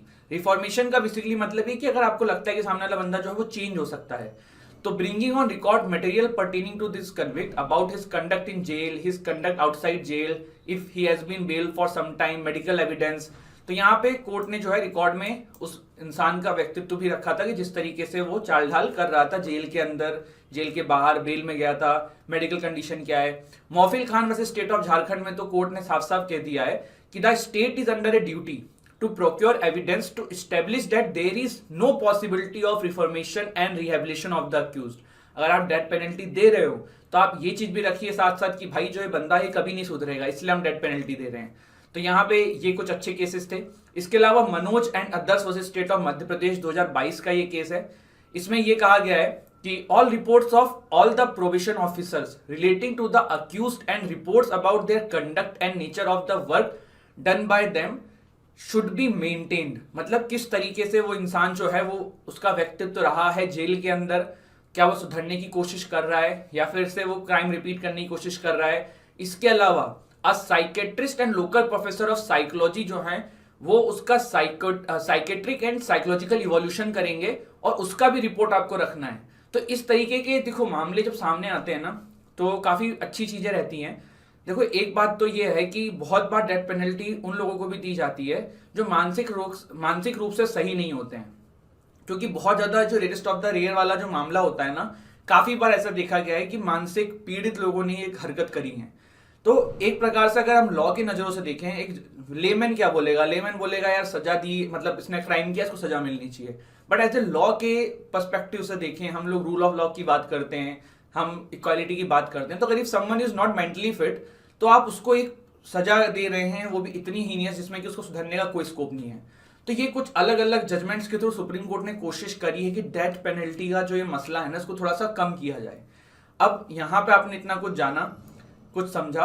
अभी क्या हुआ है, यूयू ललित हमारे जो जस्टिस हैं सुप्रीम कोर्ट के, इनके अलावा justice S Ravindra Bhatt, PS Narasimha, ये बेंच नाम याद रखिएगा, इन लोगों ने सुमोटो कॉग्निजेंस लिया है। ये मैटर जो है 10 तारीख को लगा है। लेट्स सी इस पे क्या आगे मामला बढ़ता है। तो दिस इज इट, आगे बढ़ते हैं अगले एडिटोरियल की तरफ। काउंटडाउन, ये क्या है, देखो एंटी लिंचिंग लॉ से रिलेटेड आर्टिकल आया हुआ है। अभी रिसेंटली देखने में ये मिला है कि मध्य प्रदेश के अंदर एक जो है आपका बजरंग दल के द्वारा एक दलित वर्ग को मार मार के उनकी मृत्यु कर दी गई है just because of the suspicion की दे वर स्लॉटरिंग काउज। तो ये यहां पे देखने को मिला है। Disturbing and dastardly act that is now part of a pattern in North India. 2 tribal men were beaten to death by alleged activities of the Bajrang Dal. Seoni Madhya Pradesh में ये हुआ है। तो पहली चीज तो देखिए ये है कि इस तरीके की चीजें ना सिर्फ यहाँ पे तो अभी न्यूज में आया हुआ है इसलिए देख रहे हैं, वरना हम पढ़ते हुए आते हैं क्या कहीं हो रहा है, कहीं हो रहा है, कहीं हो रहा है। तो हमारे देश में मॉब लिंचिंग के प्रति लॉ की ना जो एक बहुत नीड है वो साफ साफ दिख रही है। फिलहाल हमारे यहाँ क्या प्रोविजन है रिगार्डिंग मॉब लिंचिंग, तो मॉब लिंचिंग पहले होता क्या जान लो। इट्स एन एक्ट और service of acts of violence और aiding abetting such act thereof whether spontaneous और planned by a mob on the grounds of religion, race, caste, sex, place of birth, language, dietary practices, sexual orientation, political affiliation, ethnicity on any other related ground. देखो mob lynching ना सिर्फ ऐसा नहीं है कि ये जो काउ स्लॉटर वाला हो रहा है इसी से हो रहा है। आपने पंजाब में कुछ दिन पहले देखा था रिलीजन के नाम पे मॉब लिंचिंग हो गया था और बाद में ये पता पड़ा था कि जिस आदमी को मारा गया है वो मेंटली सही नहीं था। हमने नॉर्थ ईस्ट में देखा था कि किस तरीके से विच हंटिंग के नाम पे एक बूढ़ी औरत को मार दिया गया था। तो ये मॉब लिंचिंग ना सिर्फ हम लोग क्योंकि काऊ से ज्यादा पढ़ते हैं, जानवरों से ज्यादा पढ़ते हैं, वही दिमाग में आता है, लेकिन लिंचिंग का मतलब ना, मॉब लिंचिंग का मतलब सिर्फ आप एक एनिमल स्लॉटर से रिलेटेड करके मत देखो, उसको आप एक लॉन्ग पैटर्न में देखो। तो ये यहाँ पे और कोई ऐसा हमारे देश में कानून नहीं है मॉब लिंचिंग के लिए। अभी आईपीसी की अगर मैं बात करूं तो आईपीसी का सेक्शन 300 एंड 302 ऑफ आईपीसी जो है वही मॉब लिंचिंग के मामलों से डील करता है। अब 302 तो यार मर्डर एंड कल्पेबल होमिसाइड वाला है, तो उससे क्या होगा?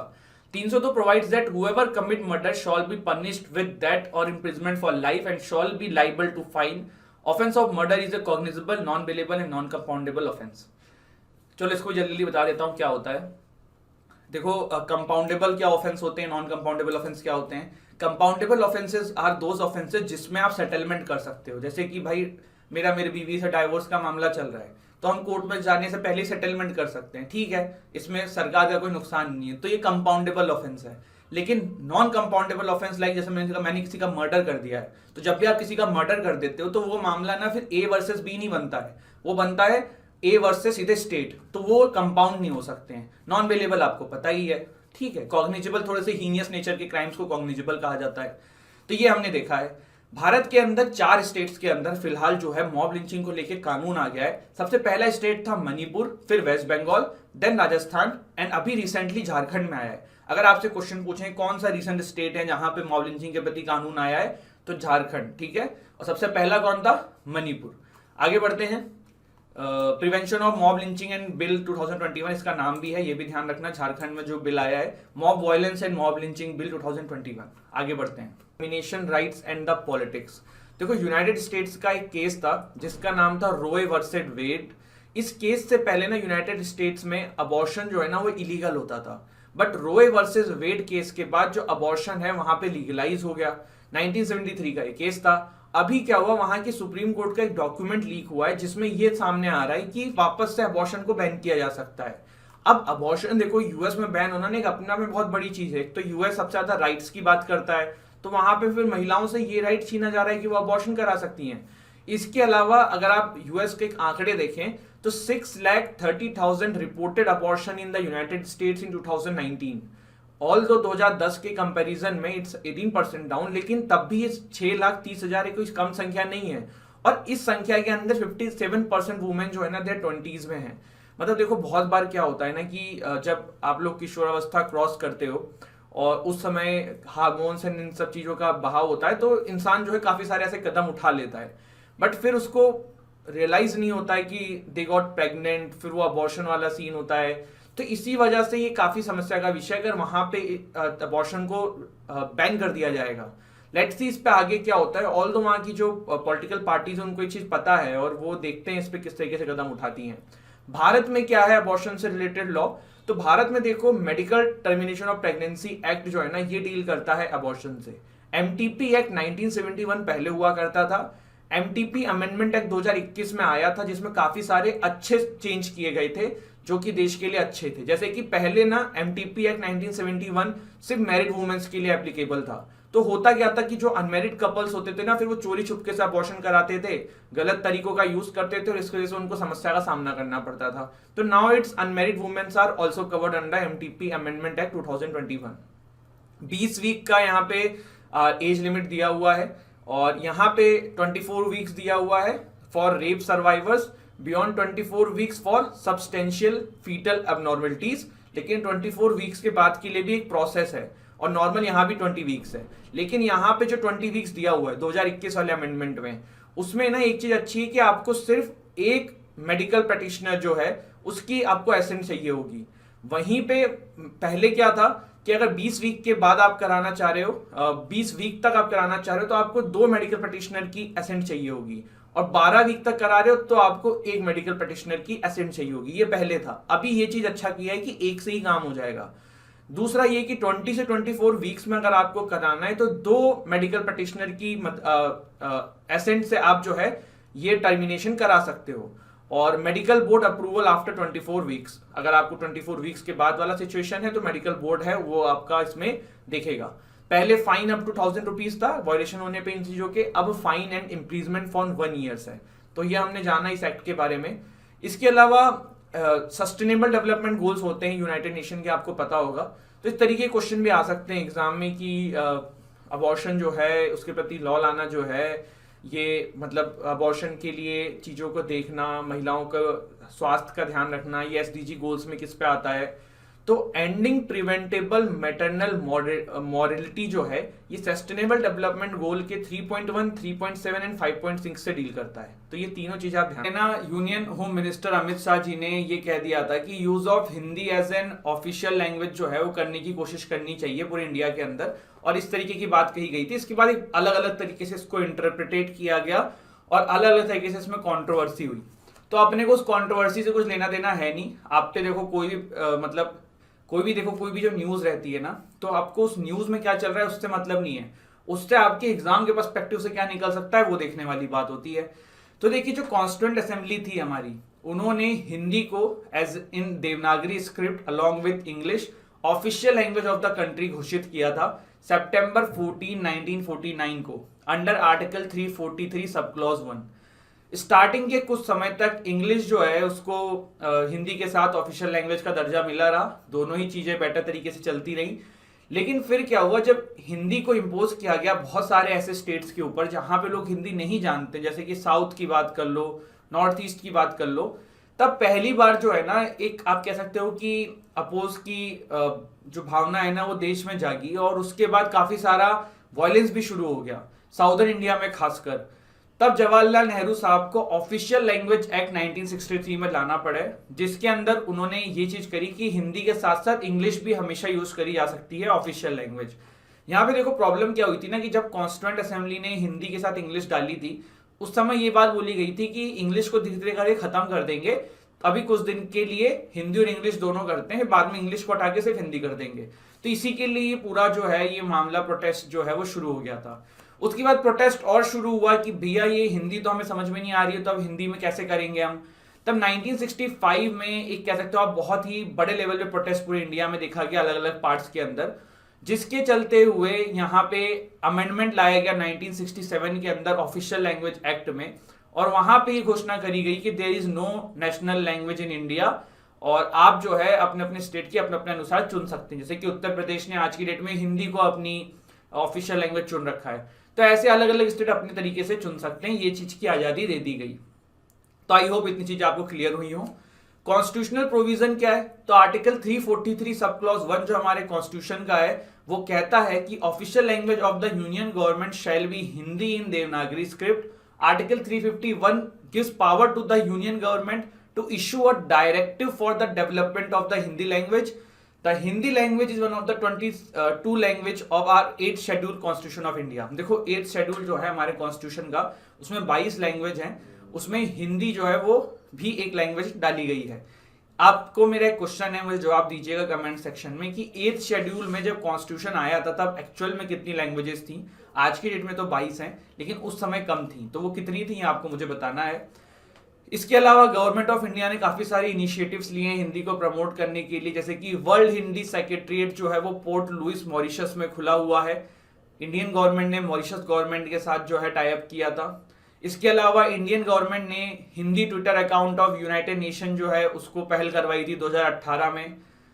वर्ल्ड की फर्स्ट हिंदी कॉन्फ्रेंस जो है वो जनवरी 10, 1975 में ऑर्गेनाइज करी गई थी नागपुर के अंदर। इसके अलावा 2006 से 10 जनवरी को वर्ल्ड हिंदी डे की तरह मार्क किया जाता है। भारत के पहले जो मतलब वैसे तो बहुत सारे एक्सटर्नल मिनिस्टर रहे होंगे, but minister of external affairs Atal Bihari Vajpayee was the first to give speech in Hindi at the United Nation in 1977। तो these are the some facts about Hindi, अगर कभी एग्जाम में आए तो ध्यान रखिएगा, तो पढ़ लीजिएगा। Tamil Nadu clips governors power to appoint VCs. ये देखो बहुत पहले से मसला चल रहा है, मैंने आपको साथ पहले न्यूज में डिस्कस भी किया था कि तमिलनाडु की सरकार ने वीसी के लिए कोई नाम रिकमेंड किया था, लेकिन गवर्नर ने किसी और को अपॉइंट करने की बात कर दी थी। तो तमिलनाडु सरकार जो है ना एक बिल लेके आई है, और वो बिल ये लेके आई है कि गवर्नर के हाथ से पावर छीन ली जाएगी वीसीज को अपॉइंट करने की यूनिवर्सिटीज के अंदर। लेकिन वो ये बात भूल गए कि बिल को पास तो गवर्नर ही करेगा।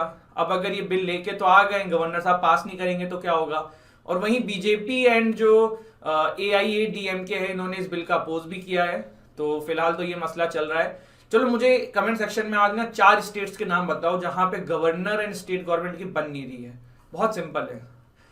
अब थोड़ा सा गवर्नर के बारे में हमारे कॉन्स्टिट्यूशन से कुछ उठा के देख लेते हैं। तो अपॉइंटमेंट ऑफ गवर्नर जो है वो प्रेसिडेंट के under his hand and seal होता है। सुप्रीम कोर्ट ने 1979 में कहा था the office of governor is not an employment under the central government, it is an independent constitutional office and it is not under the control of subordinate to the central government.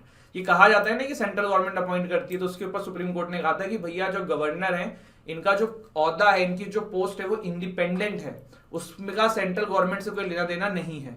इसके अलावा और भी चीजें, qualification क्या होता है, तो he should be a citizen of India and he should not have completed the age of 35 years, not नहीं आएगा, he should have completed the age of 35 years. ठीक है।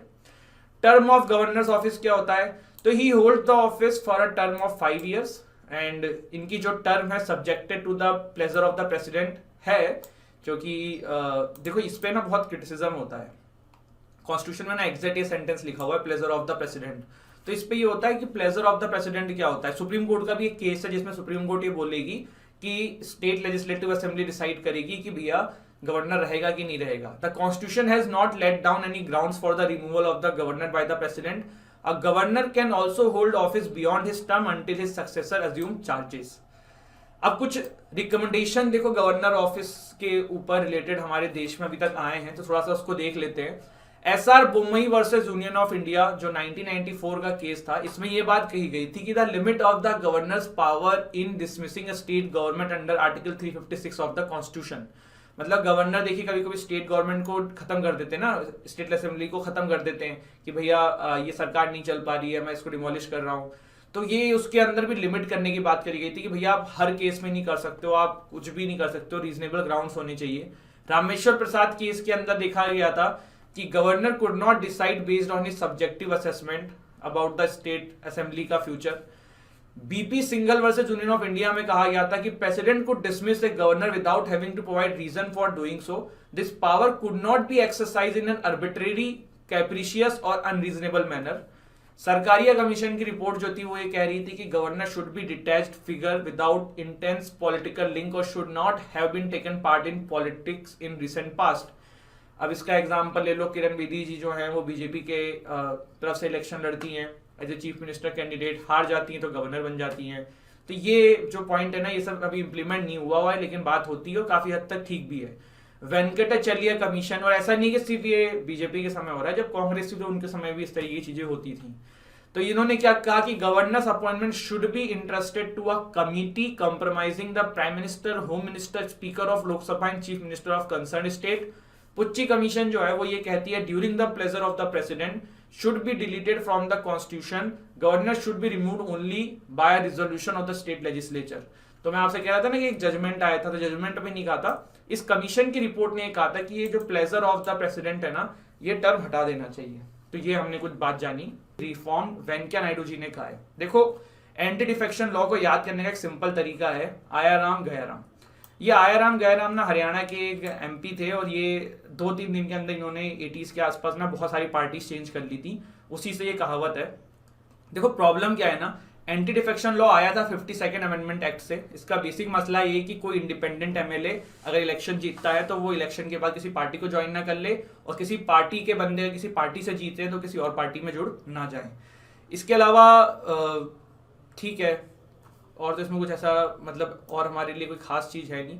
देखो ये भी है, when a member elected on ticket of a political party voluntarily gives up membership of such a party or voters in the house against the wishes of the party, तो उसको इस anti defection law के अंदर उसकी seat को रद्द कर सकते हैं। When a legislator who has won his or his seat independent candidate join a political party after the election, ये मैंने आपको बता दिया है। इसमें देखो एक चीज है, ये है कि जब 2/3 लोग एक पार्टी के ज्वाइन कर लेते हैं ना, तब एंटी डिफेक्शन लॉ जो है वो काम में नहीं आता है। अब यहाँ पे देखो क्या है ना, नायडू साहब ने बहुत एक अच्छा स्टेटमेंट दिया है कि होलसेल के भाव में ना अगर एमपी एमएलए शिफ्ट हो रहे हैं तो वो सही है, रिटेलर के भाव में हो रहे हैं तो वो सही नहीं है और इस पे कुछ करना चाहिए, लूप होल है ये। तो बड़ी अच्छी बात बोली। होलसेल मतलब ज्यादा सामान आप खरीदते हो तो उसमें तो आपने उसको एंटी डिफेक्शन को सही माना हुआ है, और अगर कोई कम मात्रा में कर रहा है तो आप उसको गलत बता दे रहे हो जो रिटेलर्स बेचते हैं। तो ये इन्होंने यहाँ पे कहा है कि इस पे ध्यान देने की जरूरत है और इस पे चिंता जताई है वेंकैया नायडू। तो गाइस देखो अगला जो हमारा टॉपिक है, नो डाउट बहुत न्यूज में चल रहा है और आपको पता होना चाहिए, हिजाब रो।